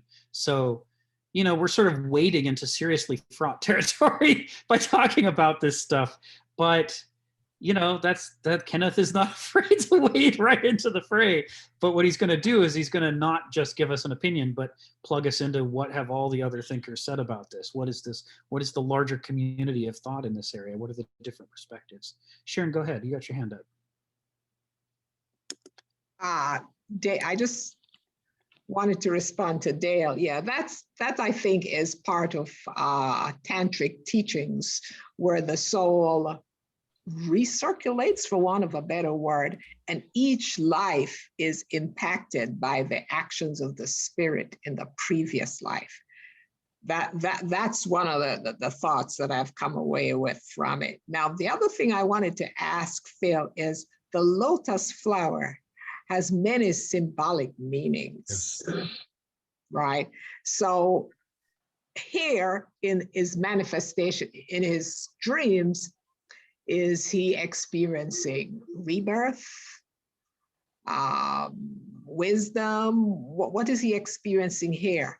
Because there's one line there where he says, if you could put it up again, the effervescence of the life above him, the line that talks about effervescence. Do you see it? Here it is, towards the effervescent radiance above. When you talk to people who have had afterlife experiences, a central thought of their experience is the bright light. That's what they all talk about, and how welcoming and warming it is. So that caught my eye. And so I want you to put in context for me the meaning of the lotus flower in this. Well, the lotus flower I think came from Buddhism. I wasn't inferring it directly, but it certainly came from there. I wrote a later poem when I talked about Cubism that looked at the world from underneath as the lotus blossom is growing up. That it was much more disjunctive, because Cubism is more about being disjunctive. But the stems that's beneath the water was also important, because that was a struggle to reach the moment of, you could say in Buddhism, enlightenment. But in my case, the moment that you're free to dream, you're free of the dream. And the dream is actually, I guess, an aspiration for what it could be. And it's not necessarily the reality. But in fact, if you look underneath the underwater, which is what we're struggling in our existence to be, then in a sense, what the lotus flower does is also offer support, because the stems and the roots, by the division of space in itself, provides a kind of shelter for the fish to live in. So therefore, it was also a part of life in a different sense, the struggling part of life, which is in many ways quite hostile and alienating, and needed sort of these nesting places for life to exist in before it could awaken into the dream. So I think that part is important. It's a much more alienating poem, because it's about Cubism, but it was also important in terms of providing a kind of temporary shelter for existence to be in. So I show both above the water, the aspirations, and below the water, the struggle itself, to get even to the aspirations. This was my thought, and I wrote that, and it's not, to me, it's not as beautiful of a poem, but it sort of captured Cubism in a way that it was very important, the struggle in existence beneath the water as well, because that's actually also a place for existence beyond our aspirations and our hopes and our dreams for the future. So thank you. So that was also a kind of a different kind of soulish part. You know, as I said, and you disagree with me when I say this, true love is unrequited. We are existing underwater. And it's like, and we're trying to get to the point where we could dream the dreams of our aspirations, and to let that part at least exist, to somehow arise, even ourselves are maybe struggling underwater. So that's the comparison of the two in that sense. I haven't shown you that part. Yeah. Thanks, Phil. Thank you. Stephen, go ahead. Oh, yes, Rick, can perhaps you enlighten us in abstraction? You know, this abstraction's a concept discussed in philosophy, and the ordinary man in the street has no concept of it whatsoever. So what abstraction is not something that is commonly discussed. But, you know, we have if we look at ourselves from a scientific point, we have an external world, and we're an individual entity, and we have a nervous system, and we create a map of the external worlds, which isn't actually that external world in the proper sense. Right. So in a sense, we've abstracted a picture of the external world and made it our own. And then we discover oh, we can take that pure picture of the world and we can fiddle it. We can turn it around, you know, we can put a leg where the head is or something like that. You know, the story of the, what was it? Creating the unicorn, taking the horn of a narwhal and getting a horse, sticking them together, and you've created an abstract entity, the unicorn. Yes, if you could enlighten us in that direction a bit, Rick.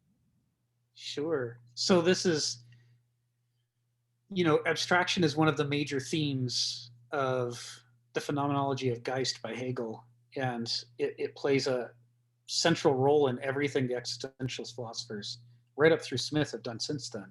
You know, the idea is that Hegel wants us to be able to distinguish acts of abstraction from acts of immersion. You know, begriff is a mode of life in which we are more mimetic in our thinking. You know, you think about somebody who's trying to imitate a dog, and you know, somebody might just write the word dog and consider themselves done. That's a dog. And somebody else might say, that's not a dog. They get down on all fours and they start moving around and sniffing and scratching and making little, you know, noises. And that person is now attempting to represent the dog more than with an abstract label, but by bringing the dog so completely to life that you can't help but remember all the dogs you've seen in the past. You know, that sense of the fidelity of the mimesis is what begriff does. And Hegel wants us to understand that that function is a form of thinking, and that it's a critical form of thinking, and that the entire foundation, or half the foundation of our mind, is based on those mimetic capabilities. And by bringing that into focus, it allows him to then distinguish abstraction and the abstracting capabilities of the mind as really being of a fundamentally different order. Because the abstract, you know, as you say, everything we do with our mind is some kind of abstraction, but begriff is attempting a faithful representation, whereas Verstand is trying for something entirely different. It's trying to withdraw from the immersion and the experience of the dog and to become analytical. It wants to give you mass of the dog and length of the dog and height of the dog, maybe the volume of blood in its circulatory system. You know, it's going to give you language. It's going to give you schemas of information, none of which resembles or in any way directly evokes a dog. It's distanced. As Hegel says, that function of abstraction, there's a couple of things about it that moderns don't follow. One of them is that to abstract is to extract. And it's to extract in a way that we then take what we have extracted and use it as a synecdoche to stand in for the whole, to pretend that what we have extracted from it really is the same as the thing itself. And so therefore we can stop paying attention to the thing itself, because having DOG is every bit as good as having an actual dog, right? Our abstraction is just as good.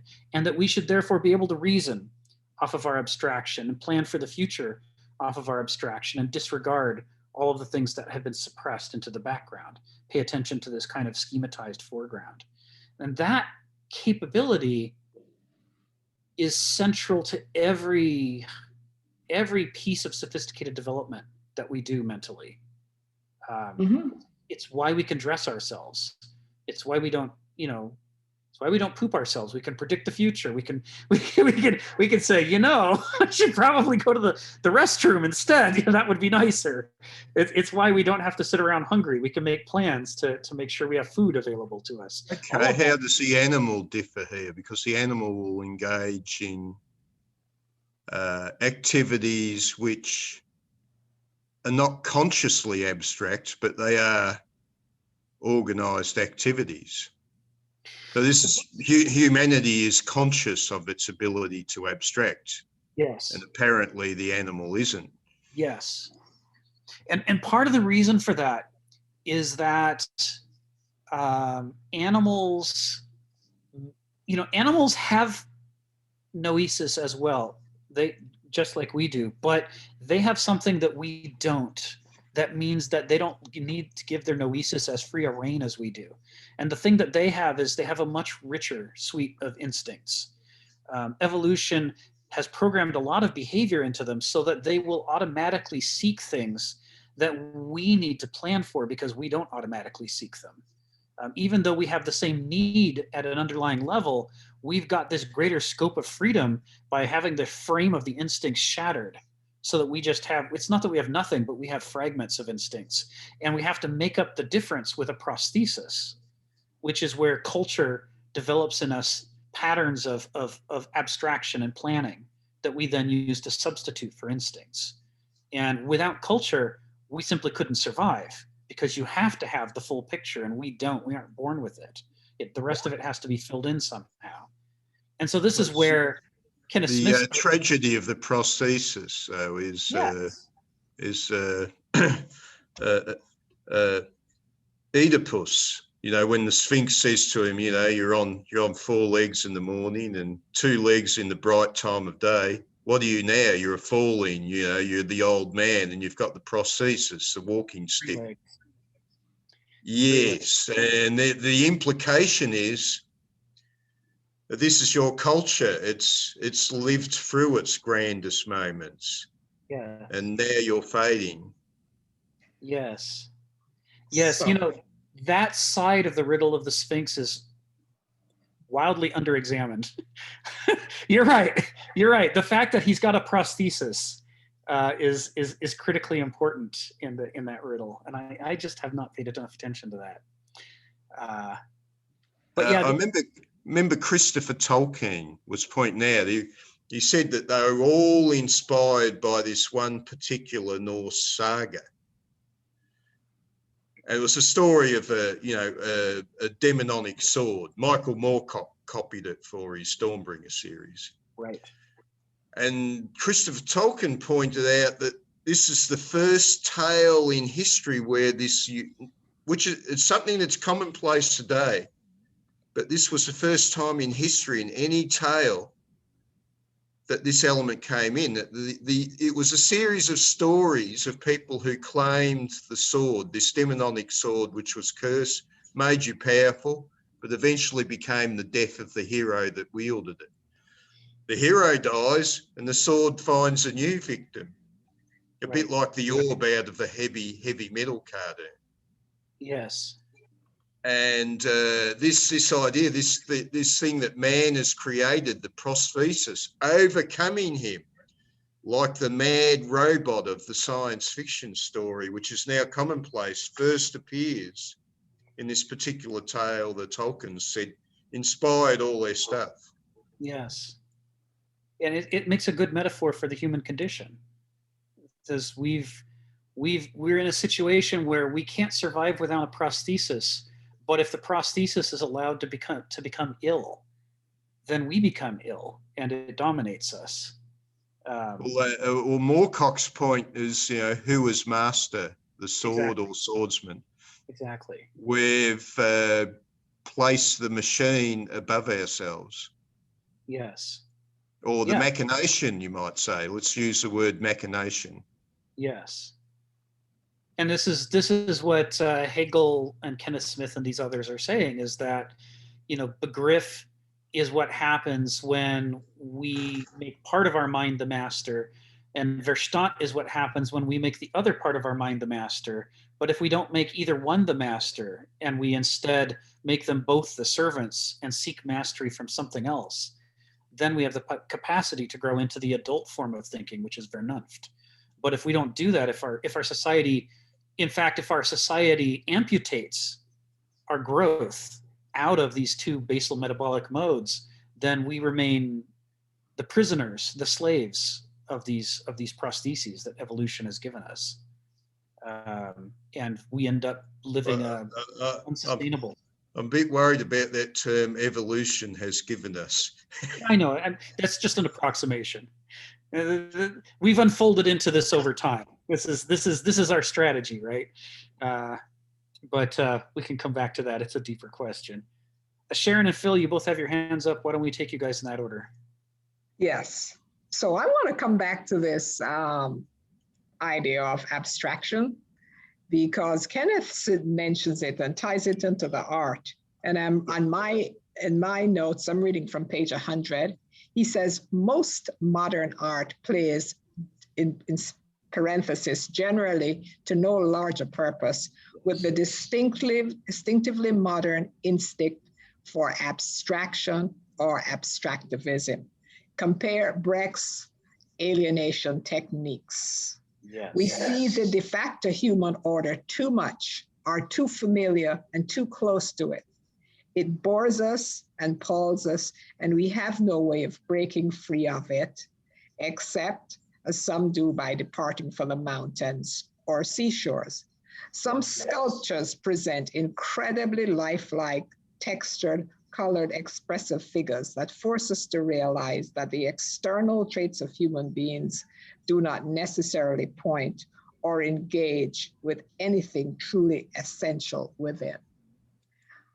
Yes. And I am very interested in this discussion as we attempt to delineate soul and spirit, and how the ego impacts either one, and how the only external manifestation that we have, well, one of the external manifestations that we have is works of art, right? Aside from the life you live, your actions every day.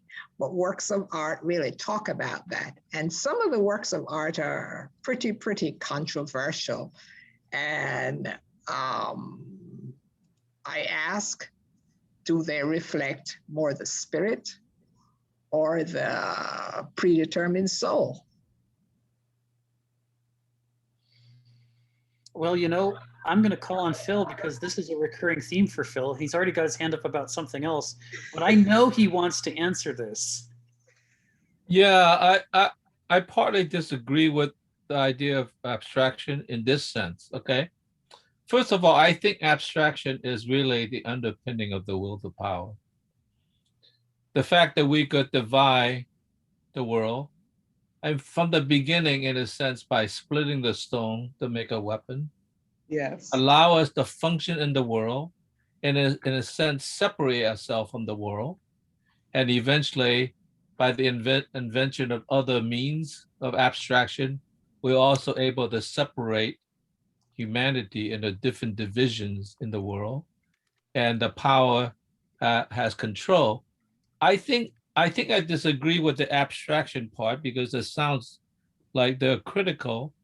What modern art, or at least abstract modern art, try to do is that we are so deep into this sort of like abstract the world that they have to attack it from the level of form and language itself. In other words, abstraction itself, by breaking up the surfaces of abstraction and twisting it and deconstructing in a certain way that you could open up a new language, a possibility within that, in order to open up other possibilities. One of the things, amazing thing about Cubism is that even though it alienated a lot of people because people don't like it, except now the prices are so expensive that people begin to say, yeah, maybe that is pretty damn good. I don't know. So they bought into it on the wrong way. The amazing thing That sounds like sophistry to me. Yeah, maybe. But what happened is, like, when it first happened is that the opening up of the language by, in a sense, criticizing the language by using language itself to deconstruct it was the first phase. And what happened is that it opened up so many avenues that people from very different perspectives was able to use this language in a way that is not a singularity, that it expressed many multi-divisions from people like constructivists who were essentially socialists and utilitarian and materialists, right? That everything is synthetic and man-made, and man should just get about, well, not, I should say, ignore the essence of the external world and recreate a better vision, versus somebody like Mondrian, who essentially is, in a sense, the purification of abstraction to get to the essence of the pure form itself, which to me is Platonic in its own way, right? To people like the futurists who are essentially, let's just deconstruct society in general. And they were very much into war.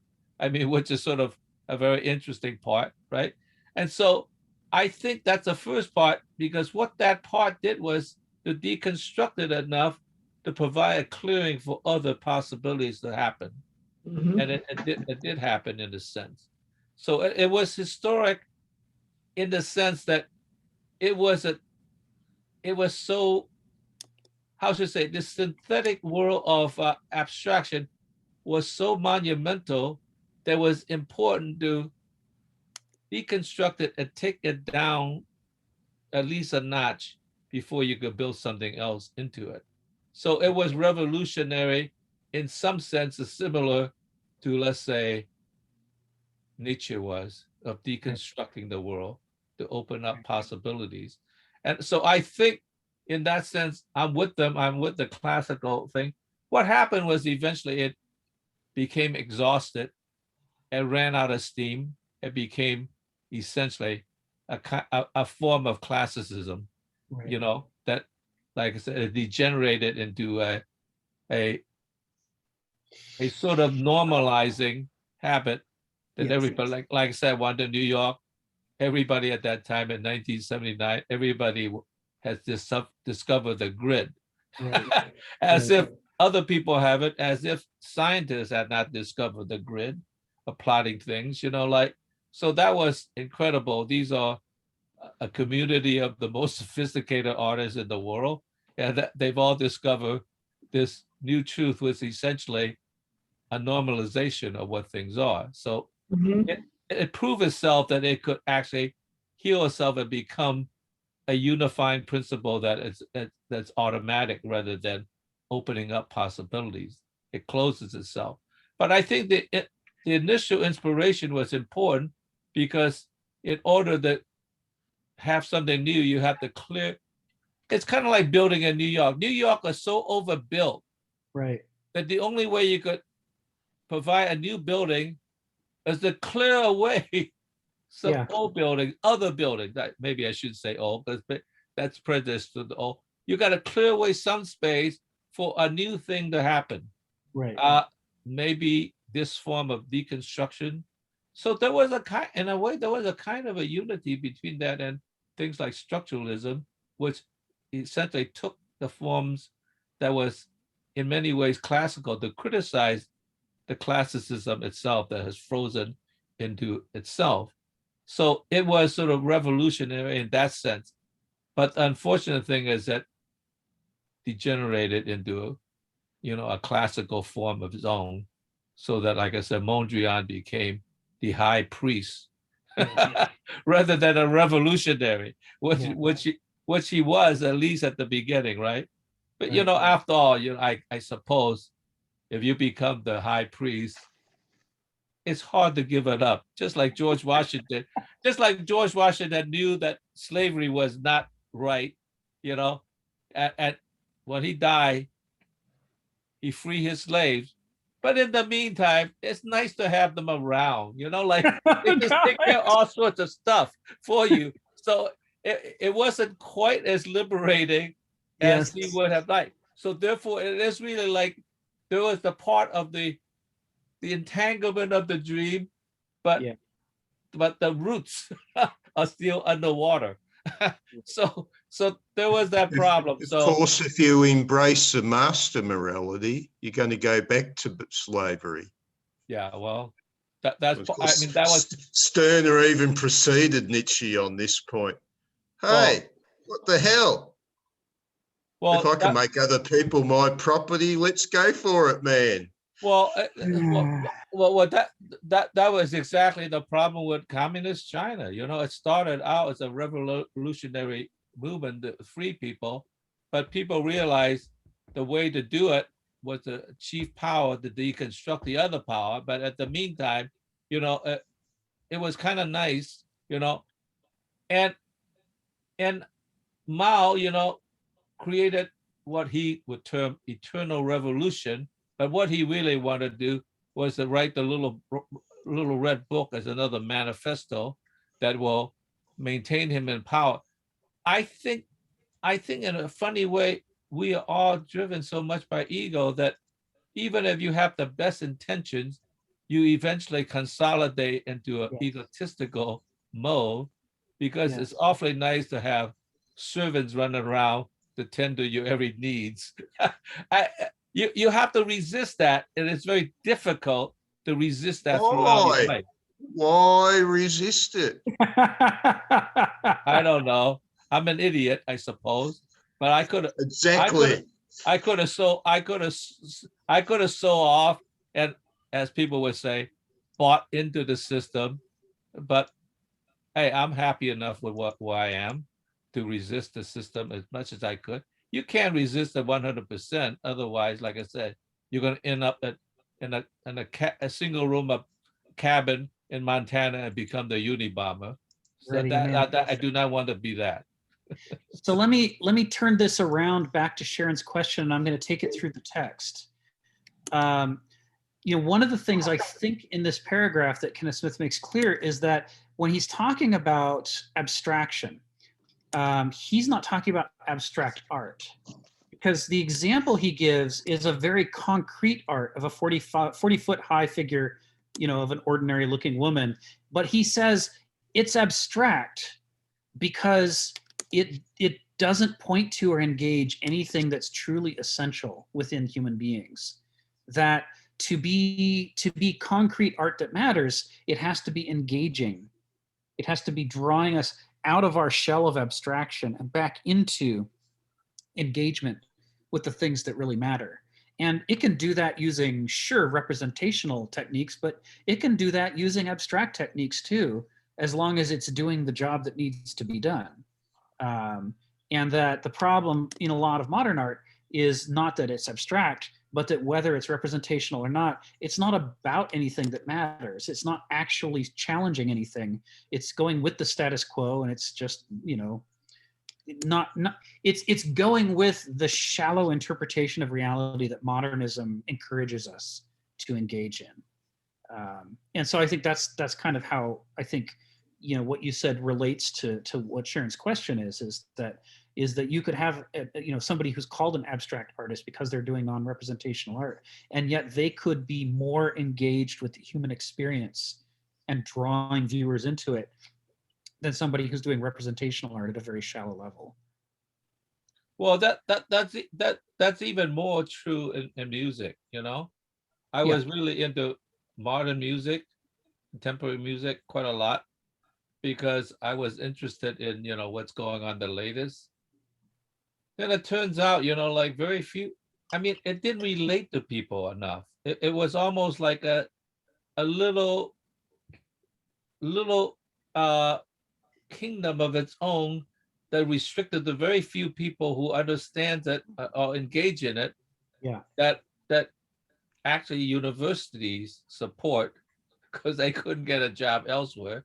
And there might be within a department, one at most two composers. Other people play in the orchestra, other people play jazz or whatever they do that related to the people. So that itself created that kind of exclusion and specialization, became so specialized that people just didn't understand it, except for the very few people who do understand it. And so therefore, in a sense, it made more room for popular culture.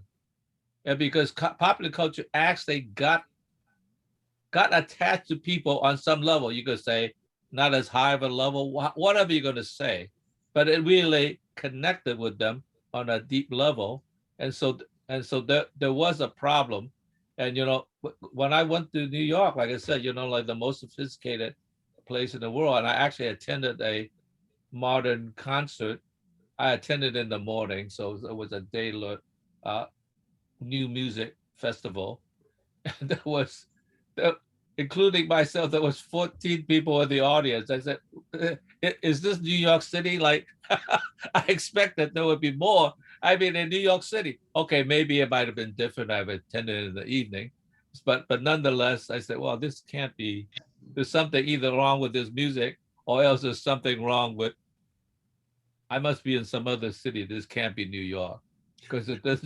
It seems like so sophisticated that even New Yorkers who are very culturally aware are, in a sense, alienated from this music. So I said, oh my goodness, you know, and so like that became a problem. So it's even more so in contemporary music. I'm not criticizing on one level because it's very, very experimental and it spreads the language, but you have to connect with the people on some level for it to exist. Thank you, Phil. I think it's Ginny and then Sharon next. Go ahead, Ginny. Oh, going back to Phil's earlier conversation. So did Buddha not have any ego at all because he gave up his princely life and went off into the woods? And so, what you're implying is that most leaders and maybe even philosophers have great deal of ego. So did Buddha not have any egos at all? Well, he's not here for us to talk to and interrogate, but we know that he put the fight against his own ego central in his story. And when we compare how he dealt with that to how the later institutionalization of Buddhism took place, you can see the extent to which it made people uncomfortable to try so hard to negate the ego. People heard him and they didn't want to do it. And they tried to think of ways to make it possible to be more egotistical and still be accepted. Despite all that, Buddhism's track record, not in completely, but on average, is pretty good compared to most religions in getting people to struggle against the ego. So he certainly had an impact, but not enough that he could. I mean, if we look at, for example, what happened in Burma with the Rohingya people and with a Buddhist military oppressing another people, I can't think of anything that would have enraged Buddha more and distorted his enlightened calm than, like, in the love of God, how can you be doing this and say you're doing it in my name? This is a horror show.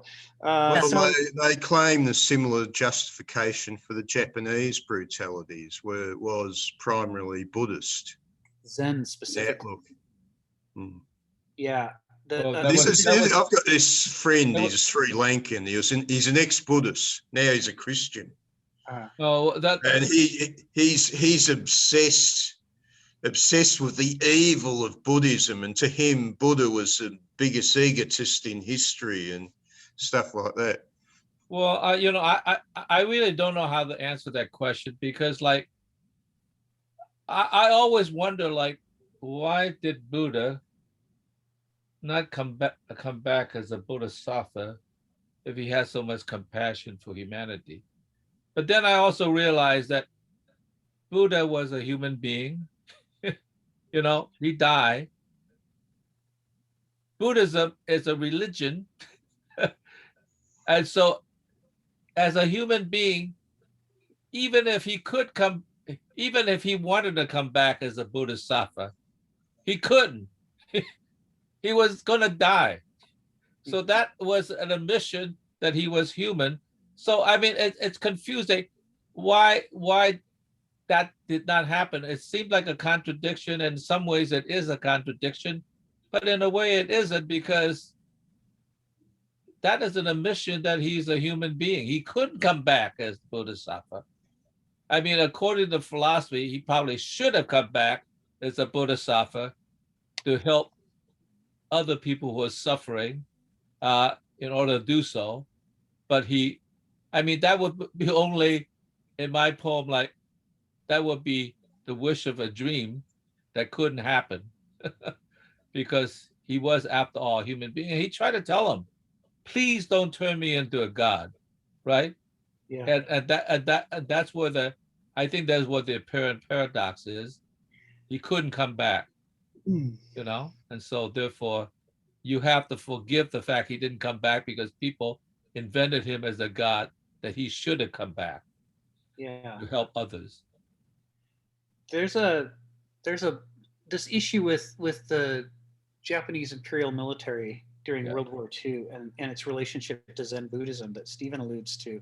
It was in an early one of these sessions last year that somebody, it might have been Richard Lamb, brought up the book Zen Goes to War. It might have been somebody else who brought it up, but it was on this session. And it's an exploration of the way that Zen Buddhism got co-opted and what about Zen Buddhism made it so easy to co-opt, to be turned into a military religion. And for me, I still need to read that book, but I've read a lot of essays about it, trying to learn kind of what the history is. And as with the Burmese military Buddhist suppression of the Rohingya people, the kind of discovery about how complicit Zen Buddhism was in the atrocities of World War II and the militarism was a bitter pill for me to swallow.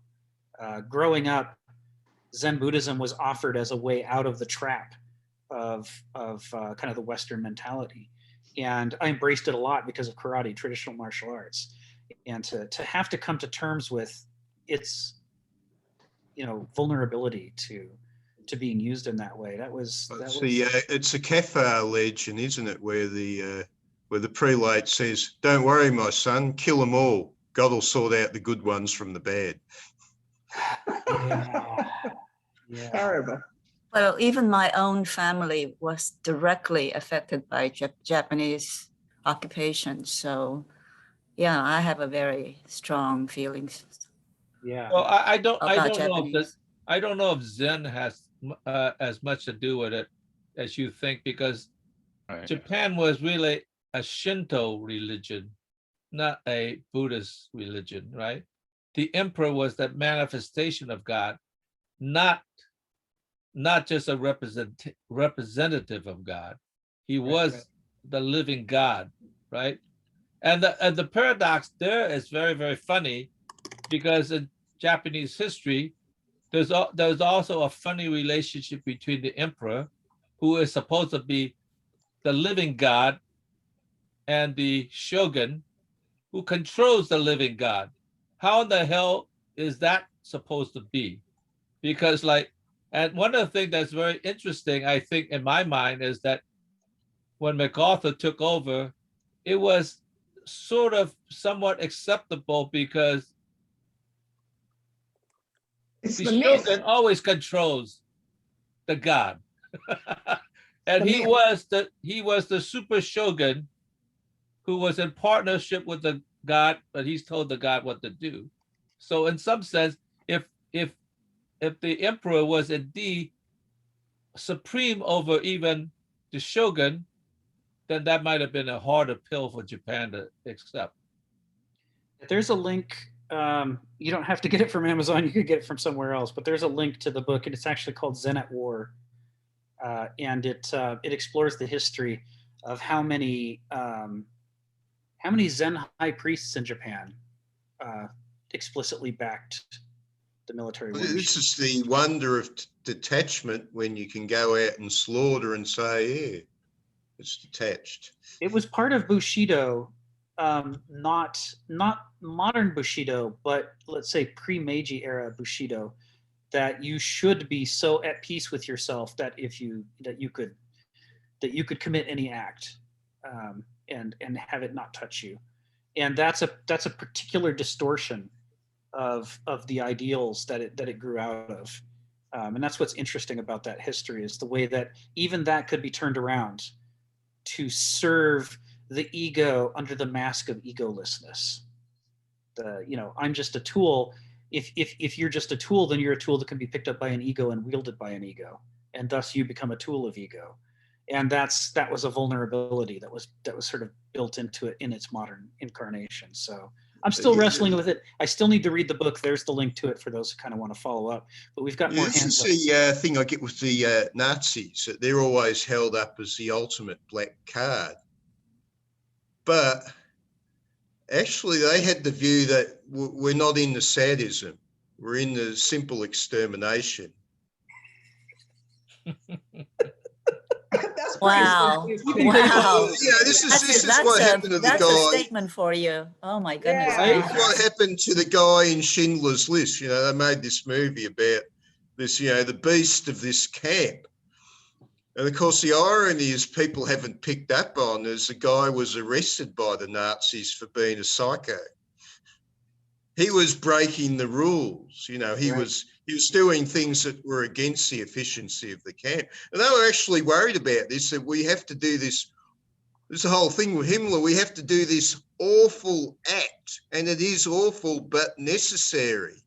But they were scared. They were scared that people who indulged in awful acts could be dehumanized by it. They didn't care about the people they were wiping out, Right. but that their soldiers might be turned into beasts and animals. Right. But the Japanese military was actually encouraging it because they thought it made their soldiers stronger. You got to think here that these people don't look into this. Japan knew its back was up against the wall, taking on the rest of the world, and they were looking for anything. Is there anything that can give us an edge in winning battles? The spirit of Brutality. Yeah. And it worked because, some of those Japanese moves at the opening of World War II, they creamed the British in Malaya, for example. It's like an old grandma trying to fight a champion boxer. Yeah. Yeah. So whatever can give us the edge, even evil. And this is a recurring theme in existentialist philosophy is that we are not afraid enough of the tricks that the ego can play to get itself back in control. You can even be devoting yourself to an egoless life and still become a tool of ego. It's just, we are really wrestling with a difficult problem when we're wrestling with this prosthesis inside ourselves that's supposed to serve our ability to survive as a species, and yet is so easily warped in the other direction into making us less likely to survive, less humane, less complete. It's a huge challenge. It's a bit like the legend where the guy tries to upset that Jewish philosopher Hilly. I don't know this one. Oh, yeah. Well, Hilly was this famous Pharisee philosopher or something, around about just before the time of Jesus. And yes, I know him. He was famed for his, calmness and, taking everything in his stride. So a guy decided, I'm going to deliberately make him lose his cool, and the guy went around doing all this stuff, didn't work, tried another one, didn't work, tried another one. The guy said, "Oh, Hilly, it's true about you. I can't. I've lost the bet. I haven't managed to upset you." And Hilly said, "Far better that you lose a bet and not upset Hilly than face the actual wrath of Hilly when he loses his cool." I never heard that one. That's great. Thank you. Before I call on Donald, Sharon, you had your hand up for a bit. Well, I just wanted to say that Buddhism has different methodologies of practice. Because in Tibetan Buddhism,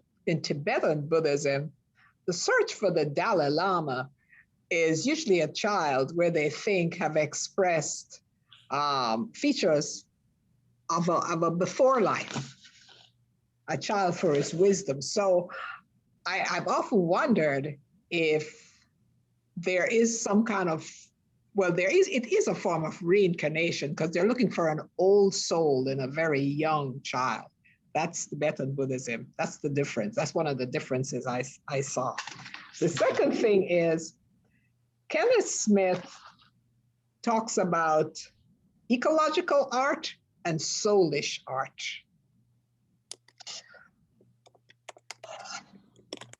So if we could talk a little bit about that, because the thing is spirit, soul, ego, and art. Oh, egological. Ah. Yes, yes, yes. Well, yes, this is in that same paragraph where he's making the distinctions, saying, you know, the egological art is driven by the conscious goals of the ego and its shallow concerns and the things that it cares about, and it detaches us from the soulish dimension of life, and that it's much easier to do, and it's usually more appealing, because frequently if you're trying to engage the things that really matter at a soulish level, you're probably going to run afoul of people's vested interests, and you're going to make people angry that you're raising questions they don't want you to be raising. So what's a work? What would you term an egological work? I guess this one's for Phil. Because there's a work that I want to bring up that I found quite fascinating. It was controversial back in the 1990s, and I saw in 2018 where it just sold at Christie's for $1.5 million, pounds or dollars, but it fetched quite a price. So what's an example of ecological art that I could relate to? Egological. You know, for example, like Phil talks about cubism, and the cubic art that sticks in my mind is the pain soul in the representation of Picasso's Guernica. That was a pain spirit. Yeah, see, that's soulish. That's soulish. That's spirit. That's not soulish, right? Well, by this, I'm asking. what it's trying to do is connect you to the experience of the people who suffered at Guernica. It's not allowing you to have a distanced, abstract, comfortable relationship. It wants you to feel things that matter, even if you don't want to feel them. It wants to draw you into the experience of Guernica. And that's what makes it soulish, that it is attempting not a shallow surface representation mimesis of Guernica, but a representation of the meaning of Guernica and the feelings of Guernica, the anxiety, the angst, the suffering, the torment, the pain, the evil of what was done. That's what he wanted you to feel. And it's very hard to look at it without feeling that. Exactly. It's a work that immerses you at that level. And immersiveness at that level is soulishness. That's the function of gnosis, is to make you part of a larger whole that you need to be part of. Soulishness is something that most animals do effortlessly. They are their lives. They are experiencing the things around them. They're plugged in deeply to what's happening. They don't need servants with flappers to come by and slap them in the face to remind them of to stop dithering and focus on what's important, because they're keenly interested instinctually in the things that are important, and it immerses them into the important parts of life. But we, with our Verstand prosthesis, we have this problem that we lose track of what matters, and we lose track even of our own feelings and of what's going on around us. And art that was Nietzsche's point about the naked ape. Yes. Yeah, expand on that, Stephen, because that's right on the money. As I recall, that came up because Nietzsche's point was, look at man. Look and compare him to how refined all the animals are. You know, you have the lion with its great claws and its pounding speed. What's man got? You know, what a pathetic looking animal, you know. Mm-hmm. But he's gained the power of the prosthesis, and he's risen above himself by using that, which the animals don't really have much ability in. But that was Nietzsche's point. Look at man, what a sad, sorry looking character. Mm-hmm. Yeah. Against the brute force of nature. And quite literally, we've evolved with fire, right, as a species, to the point where we couldn't survive without fire. Right. Yeah. And so this ability to abstract and to see things not as what they are, but as their use value, as their pragmatic use value. That's our trick. That's how we get ahead in the world. But it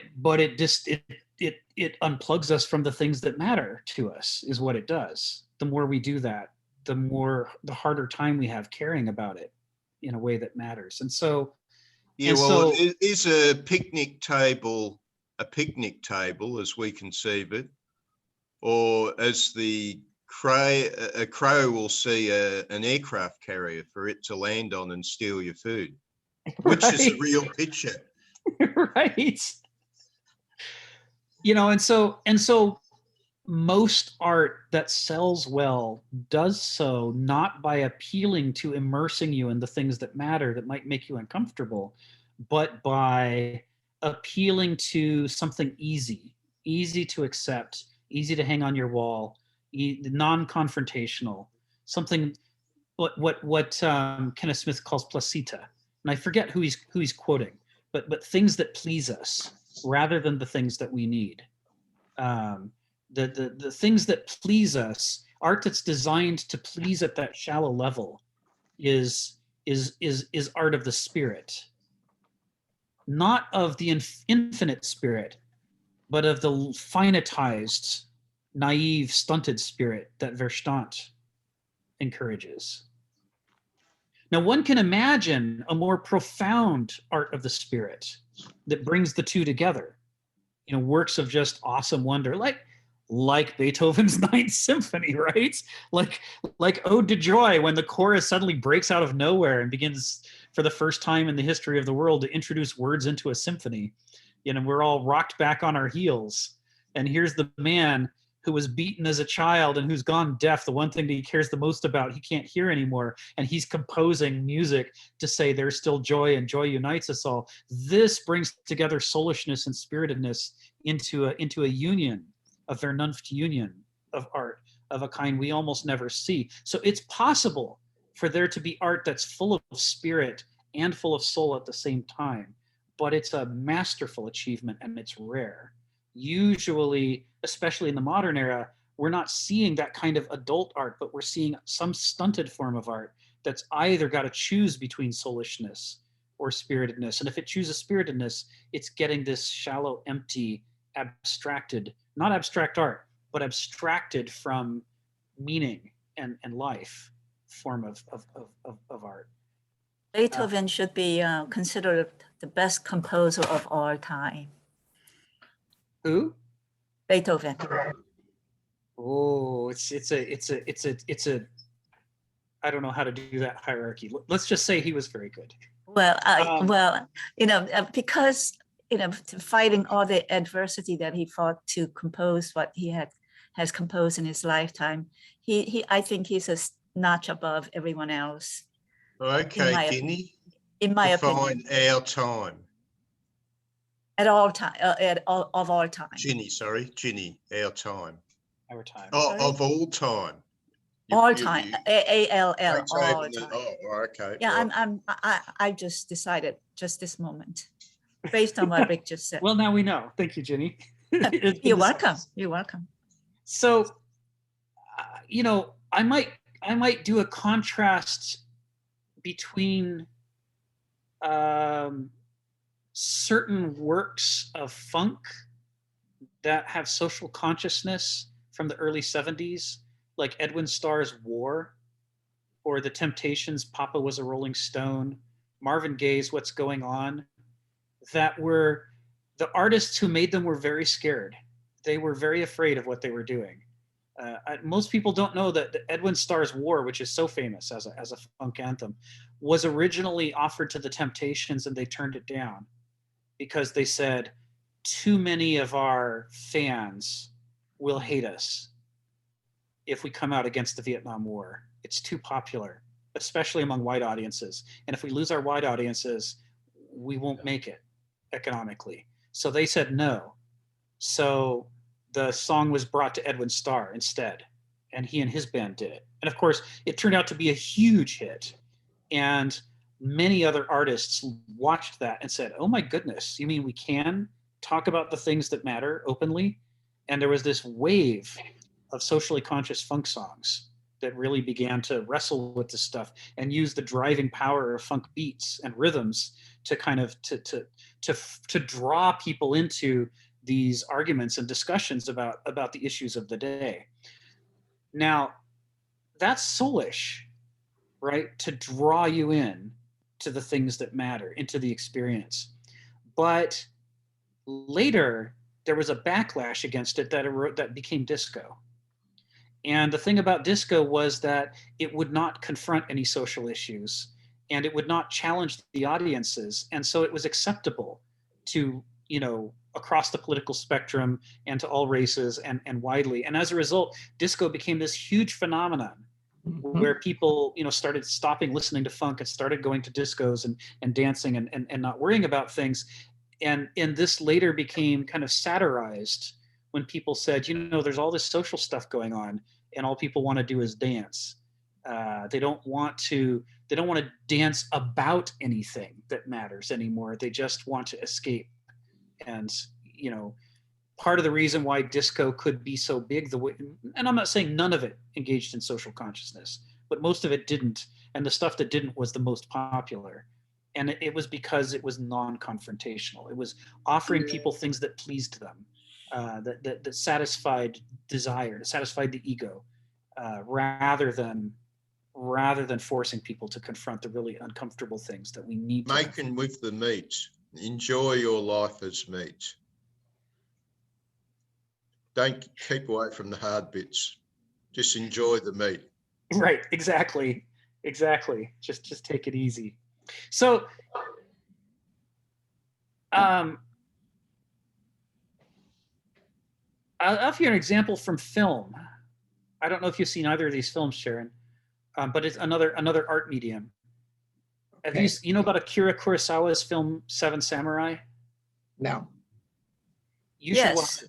Of course, yeah. It's a 3-hour black and white film, and it's I couldn't say it's his best work. I don't know what his best work is, but I'd say it's among his best works. And in this film, these dirt poor farmers who work all the damn time discover by accident that the bandits who stole everything from them just a season or two ago are about to come back and do it again. And that they were in fact going to have stolen from them already, but that they said, you know what, if we steal from them now, we won't get much. Let's wait until the end of the summer after they work hard and grow all this crop and develop all this rice, and then let's steal it from them after they've put in all the work and take everything from them. So the farmers now know that's what's in store for them. And they're like, God, how can you even go on if you know everything you do is going to be worthless? And so in desperation, they decide to try to hire some out of work, broken down, poor samurai to come defend them from these 40 bandits. Ronin. The Magnificent Seven. Isn't that the plot of the Magnificent Seven?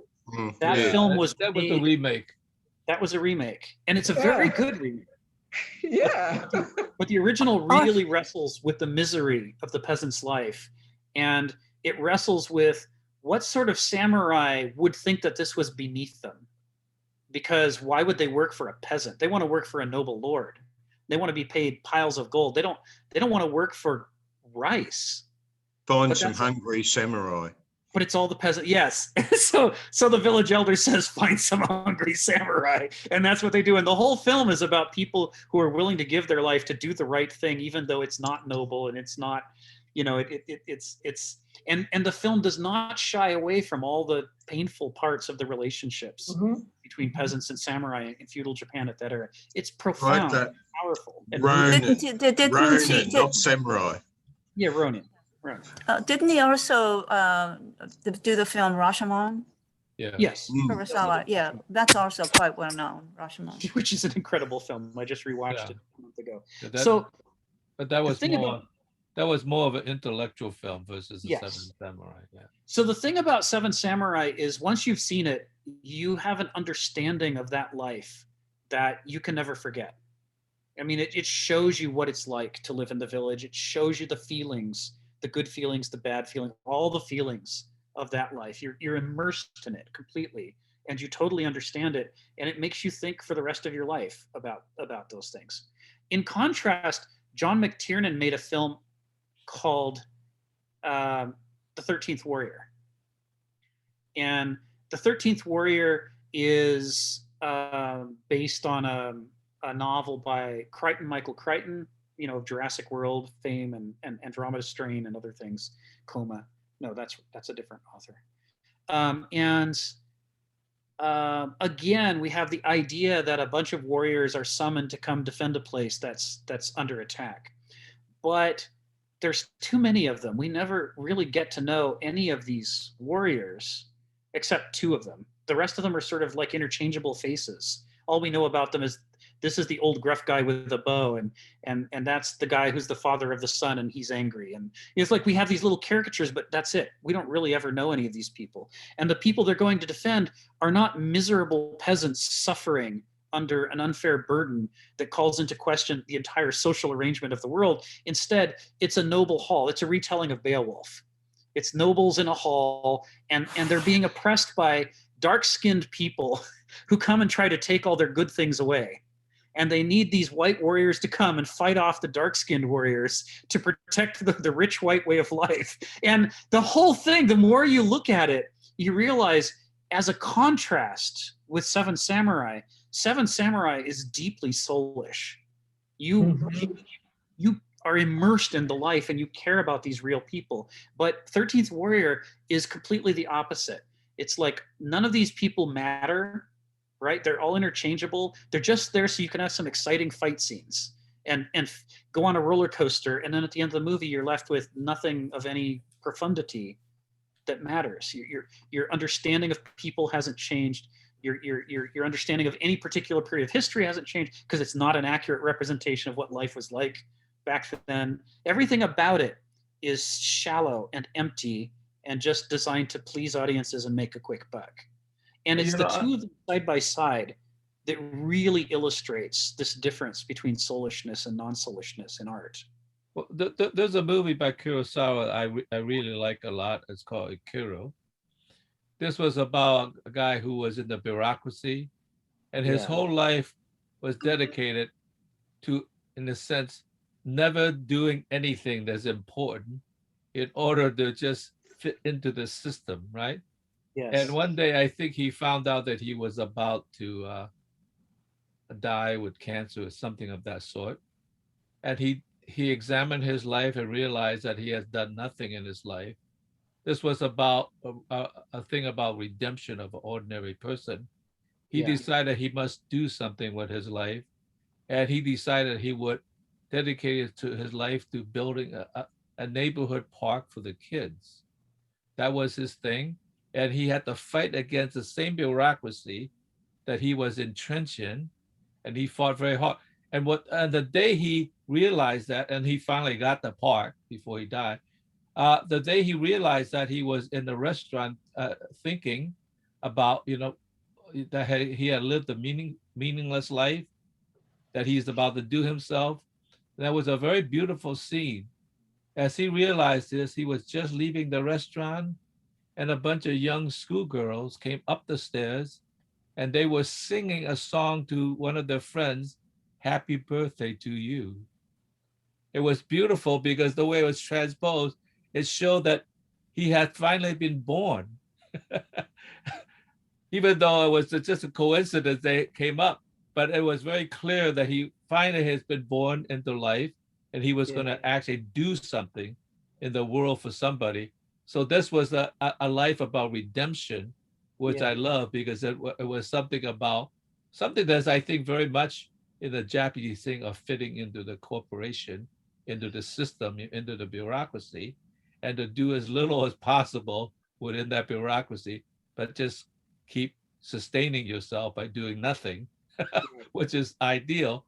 But he finally decided, now that he actually does know how the bureaucracy works, that he will use his knowledge to struggle against the bureaucracy and at least do something to his life. But that scene about happy birthday was just exactly timed at the right moment.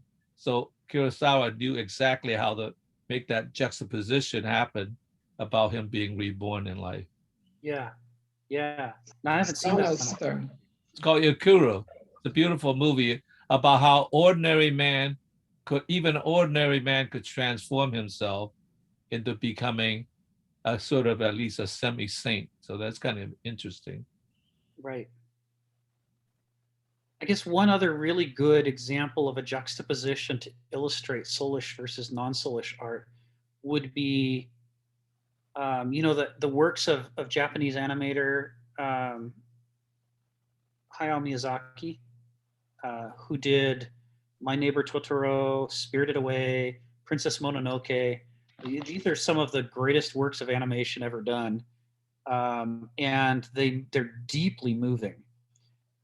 And they always wrestle with issues of the meaning of life, but they never do it in an abstracted way. They always do it through the lives of people who you get to really know and care about. And Could you write that name down for us?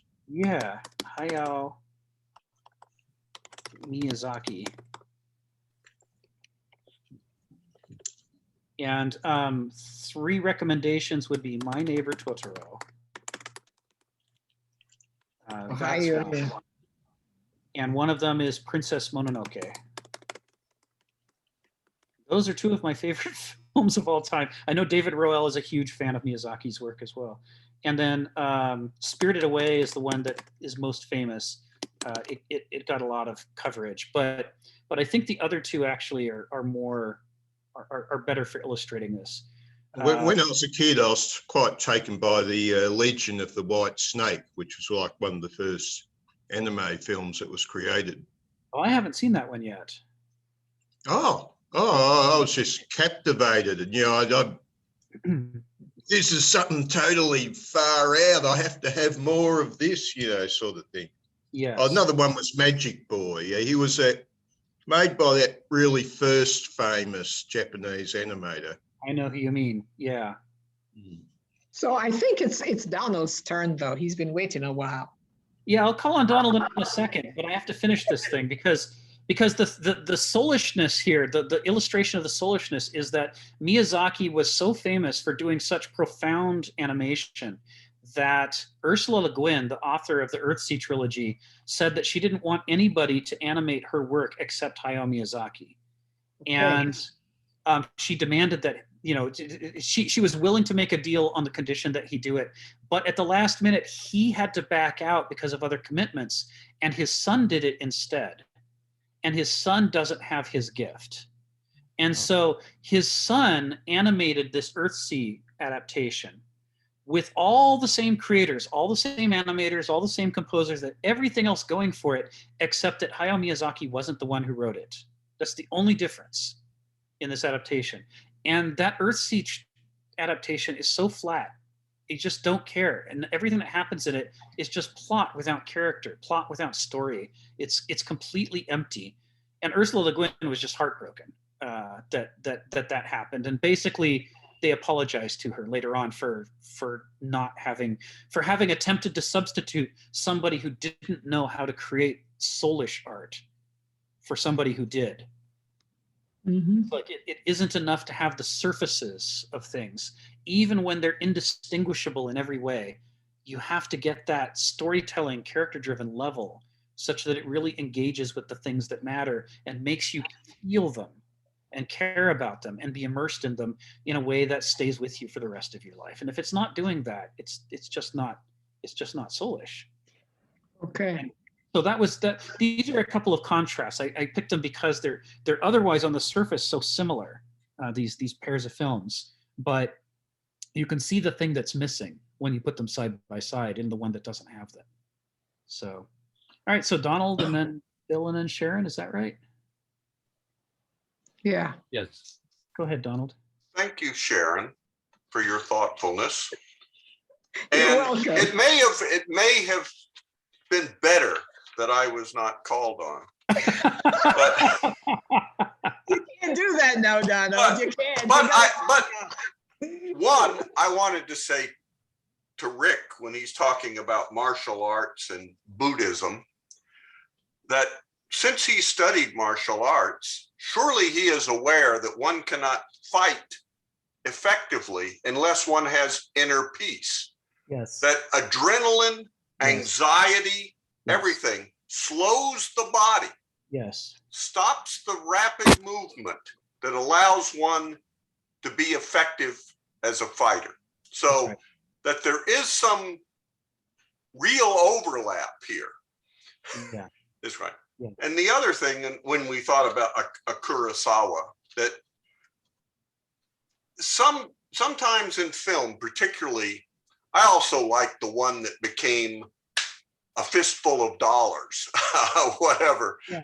You know, Yojimbo. Yojimbo, yeah. Yeah. But we see almost myth making here, not in any necessarily individual work, but that some of these things hit themes that are redone, not to, oh, we're going to do a remake because we can do it better or something, but the perspective changes, the viewpoint changes between, I don't know, they're like Seven Samurai and then the Magnificent Seven, but there's been another movie yet again that takes a different look. Yes. You know, it's almost like you get Rashomon spread over 3 or 4 movies as opposed to all the different viewpoints within one movie. And this, to me, I used to think, what is it with the Greeks that they're constantly reinterpreting their own myth? Yes. Well, we don't do that. And then I'm thinking, no, we do that. We do it all the time. Yes. And it's very valuable that we come back to some of these stories Yes. and retell them. Yes. And we retell them revealing something that was forgotten or overlooked. You know, not in the movie necessarily, but overlooked in the story, the characters, the motivations, whatever. So that's what I wanted to say. I like it. I like movies. I like the Seven Samurai. But then there's like Ron, where he's redoing Shakespeare, where a Kurosawa's the reteller, not the tell. You know. Well, Donald, I think you need to start writing. Writing. Yeah, you write what you want to see written. Oh. Yeah, one of Kurosawa's films is a retelling of Macbeth. So he was happy to do retelling, and the Blood of Thrones. Yes, thank you. That's it. The Throne of Blood. Throne of Blood. Throne of Blood. And as I recall, Kurosawa liked the Magnificent Seven. He thought, that was a pretty good adaptation. Mm-hmm. So I did not hold that up as an example of a contrast between soulishness and not soulishness. It's why I had to hold up the 13th Warrior, because the 13th Warrior really does lack the thing that the other two films have. Well, anyone who would take a dog to war. The 13th Warrior is great for one-liners, and particularly when they're speaking Greek, when you can clearly, what are we talking about? And it's Greek or English, hegemon, hegemon, hegemon, the king, the king, the king, the king. Yes. Well, on that note, Phil and then Sharon, is that right? Yeah, I'm going to try to answer Sharon's question. Yeah. I'm not quite sure if I'm adequate to answer it. Yes, you are. Go ahead. No, I'm not. But it's a tough question. But I don't think of myself. I think I'm a very, very good artist, but I don't think I'm maybe necessarily on that heroic level. But I have something to say, and it's quite simple. It's about the interiority of existence. Mm-hmm. And the way I look at my paintings is, if you could see the paintings, well, my fallen angel paintings, the other paintings are different, is that if you could imagine that it's like a pair of gloves you turn inside out. I want to expose the interiority as manifested in the exterior. So therefore, in a sense, if you look, there's a silhouette, a rough silhouette of the expression, but the materiality of the expression is really an expression of how the interiority is expressed in the materiality of the being itself, because only in the interior can you really have a true sense of that, because the exterior is so modified by the look of things and civilization and all that. So that's important. And I think of my paintings as an expression of what I call ultra materiality. It's not transmateriality, that there's somehow some relationship between the soul and the material substrate that it consists on. Because without the materiality, I don't think you have a total understanding of suffering. You have a kind of detachment from the suffering itself. And suffering to me is the essence of an existence in which you are caught in a world that you suffer the limitations of what it could be. And I think that's essentially various retelling of that story in a way. You could say, well, are you stuck in a rut? You know, I mean, some people have asked me, like, when are you going to get off this kick? Right? Like, okay, it could be a very simple thing. It's just I don't have any other real deep story to tell. And I'm just sort of stuck in this rut. I think of every time I do a work of art in that sense, it is a prayer for humanity itself. So I would reply, well, when do you stop praying for existence? I mean, it's like, and the suffering, but also the availability of existence. I mean, this is something that, because as I always express, because we are not even human, but we're trying to become human, that we are caught in this morass, that we suffer while we're trying to reach for, I guess, a unity of joy. So I wish I was in the world as a poet who could share the dreams with the lotus.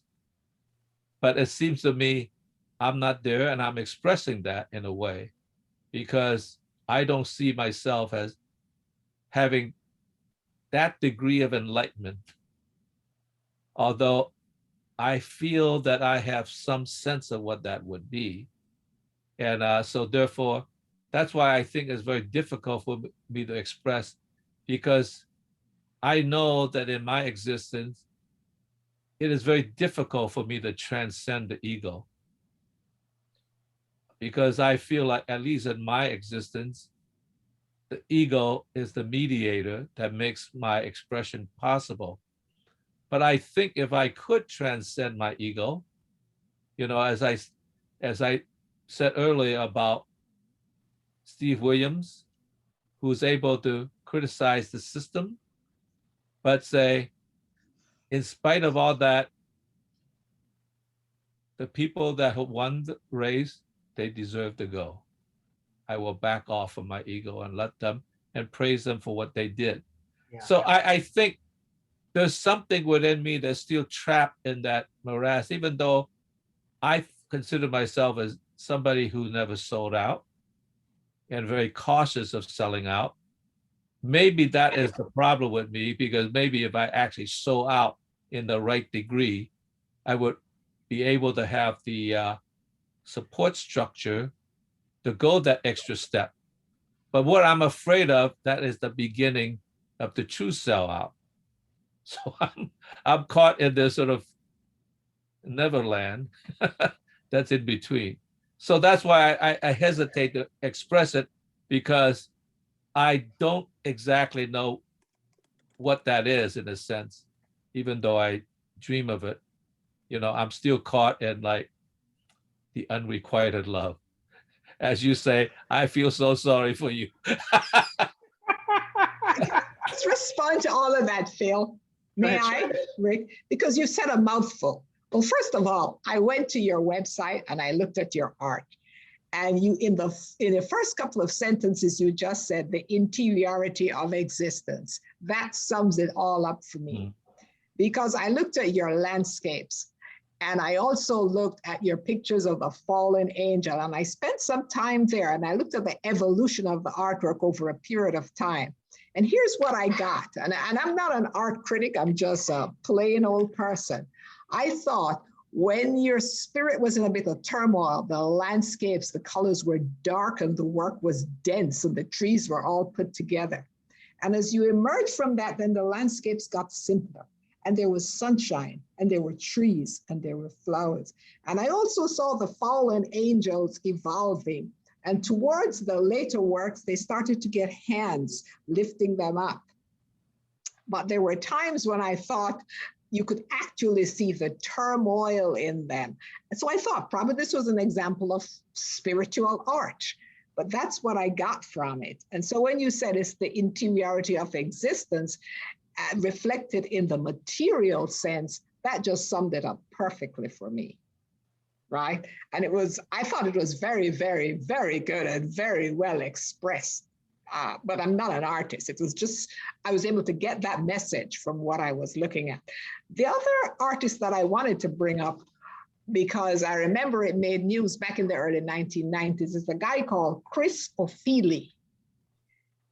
I don't know if anybody's ever heard of him. And it was his painting of the Virgin Mary, which was done in his cultural sense. It was in MoMA in 1992. The painting was defaced because it was viewed as offensive. Chris Ofili is a Nigerian-born, is an English-born of Nigerian descent, and he painted the Virgin Mary in a black form, and it had genitalia all over the painting. And most importantly, it had, from her breast, it had elephant dung, and it stood on elephant dung. And this was a reflection of his culture, because elephant dung in African cultures, some of them even eat it because elephants eat mainly plants and is excreted undigested. So it has medicinal properties.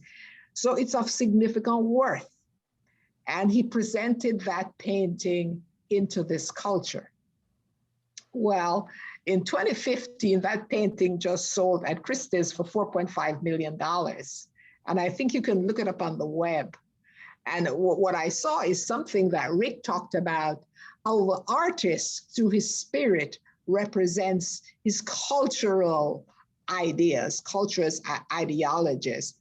It was not a nice painting to look at. You can look at it on the web, but it was what he saw and what he thought. And even though he raised Catholic, this was how he visualized the Virgin Mary with the scrotal sacs on the penis all floating around, because he saw her as fertile. Well, thank you. Actually, I am somewhat familiar with that painting, but I wasn't familiar with the name or the context. So thank you for your partial compliment. I'll leave it at that. It's a total compliment, because as I sit here, I mean, we're talking about all this philosophy, but for me to really understand it, I have to digest it in something that's practical. And I hope David Rowe is not listening. He doesn't like that word. I have to digest into something so I can remember it.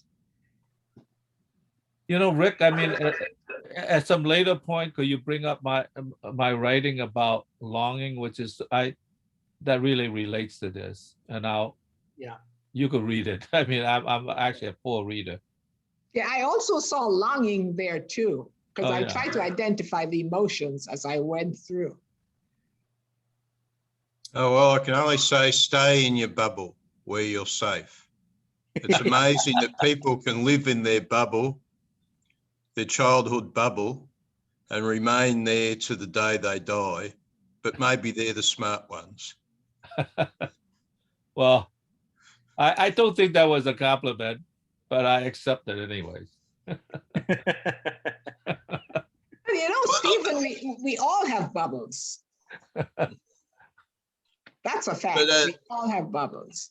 Yeah, I'm struck by the tragedy, you know, because imagine the guy, he's found himself a little pond and he artfully builds toy boats, sails them around his pond, and then he's thinking, I'll build a bigger toy boat and a bigger toy boat. And, oh, I'm living for all this. You know, those are his objectives in life. And then one day he sees a full-blown sailboat go past him.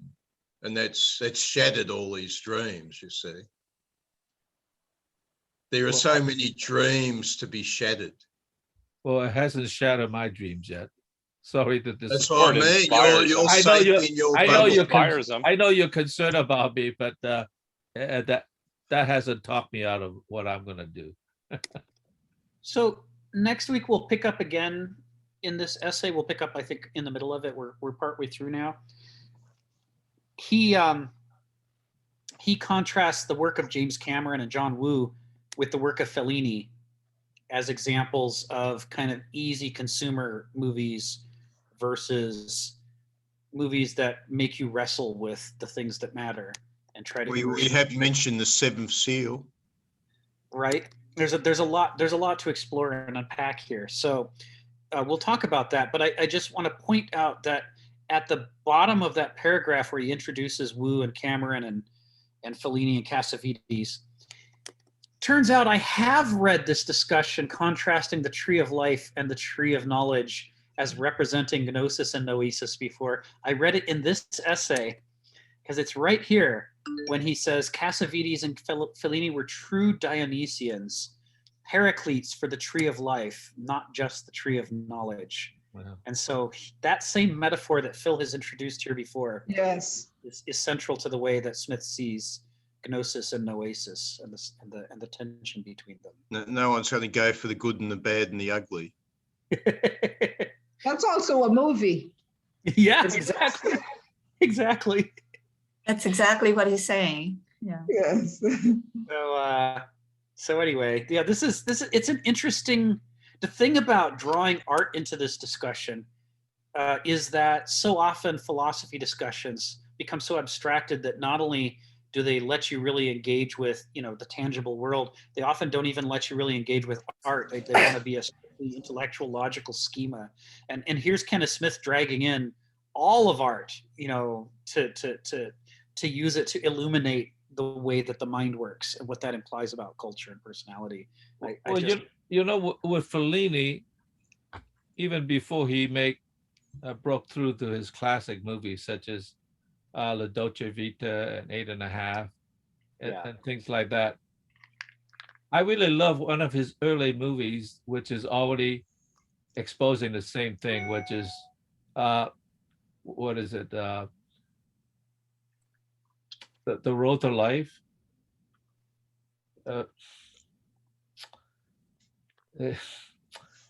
early movie. I could get it.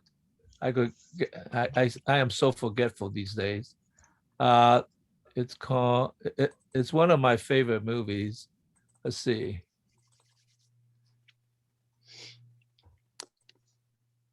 Well, you know, since we're out of time, what you can do is bring it next time because we're going to talk about Fellini. La Strada. Oh, La Strada, yeah. Yeah, that was an early movie that he explored. He explored the same concepts, except in a traditional form. Yeah. And he got pretty far with it, but I think he realized that was not the right form. Right. And so that's why, you know, La Dolce Vita was the transitional form that still with the traditional form, but brought in a lot more dimensions. I think it was La Dolce Vita that I think it was 8½. That was the one where at the end, the cast showed up and start dancing. It was completely like like what the hell's going on? But it's like it was just them incorporating themselves into the movie and said that this was after all a story.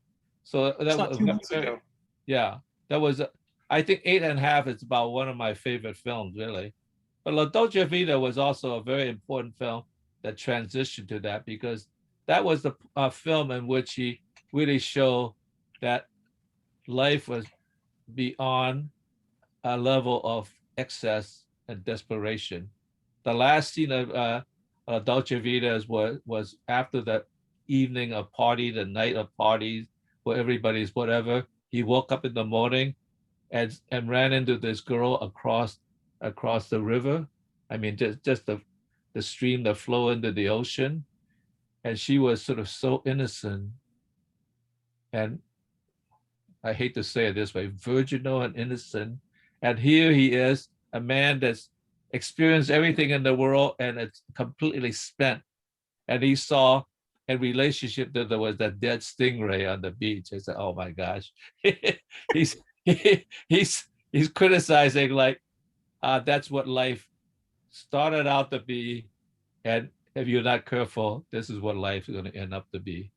Or when it's overly indulgent in excesses, you're going to be like the dead stingray, as opposed to this very, very innocent, girl that's standing across the river.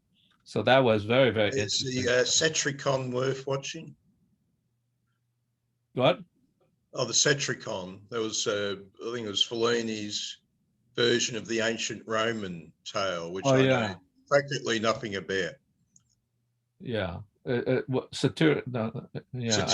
That's it. Satyricon. Yeah. David Roel, he's doing films. I'm just wondering if he would do Fellini films like La Strada. David. Oh, David Roel? I don't know. He may have already. He left already? No, I mean he may have already done some Fellini films, but he has. Okay. But if he hasn't, I agree that he should. He might be able to lure Kenneth into showing up for one of those. Yeah.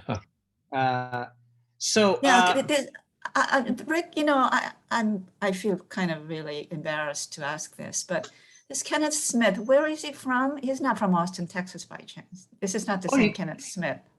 Yeah. Yeah. Huh? He's from Austin, Texas?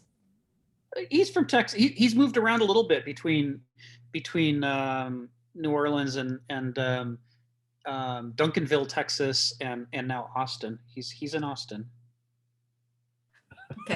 Okay. So when you Google Kenneth Smith, there are a couple of different Kenneth Smiths. Okay, but this one is. He has a big bushy beard. Yeah. Okay. He's anyway. We might the odds are increasing that we might be able to lure him into attending one of these, because his daughter showed him how to get the new computer working, and the new computer is a lot more powerful than his old one. It has a lot more storage. He might be starting to get back online and do things with people again. So, well, that's good news. Say that again, David. That's good news. I know, right? Yeah. He thought that the new computer, and it was new as of 3 years ago when I bought it for him. He thought it didn't work yet and needed to be set up, so he never tried. And his daughter came over and discovered that actually it was all perfectly set up and ready to go.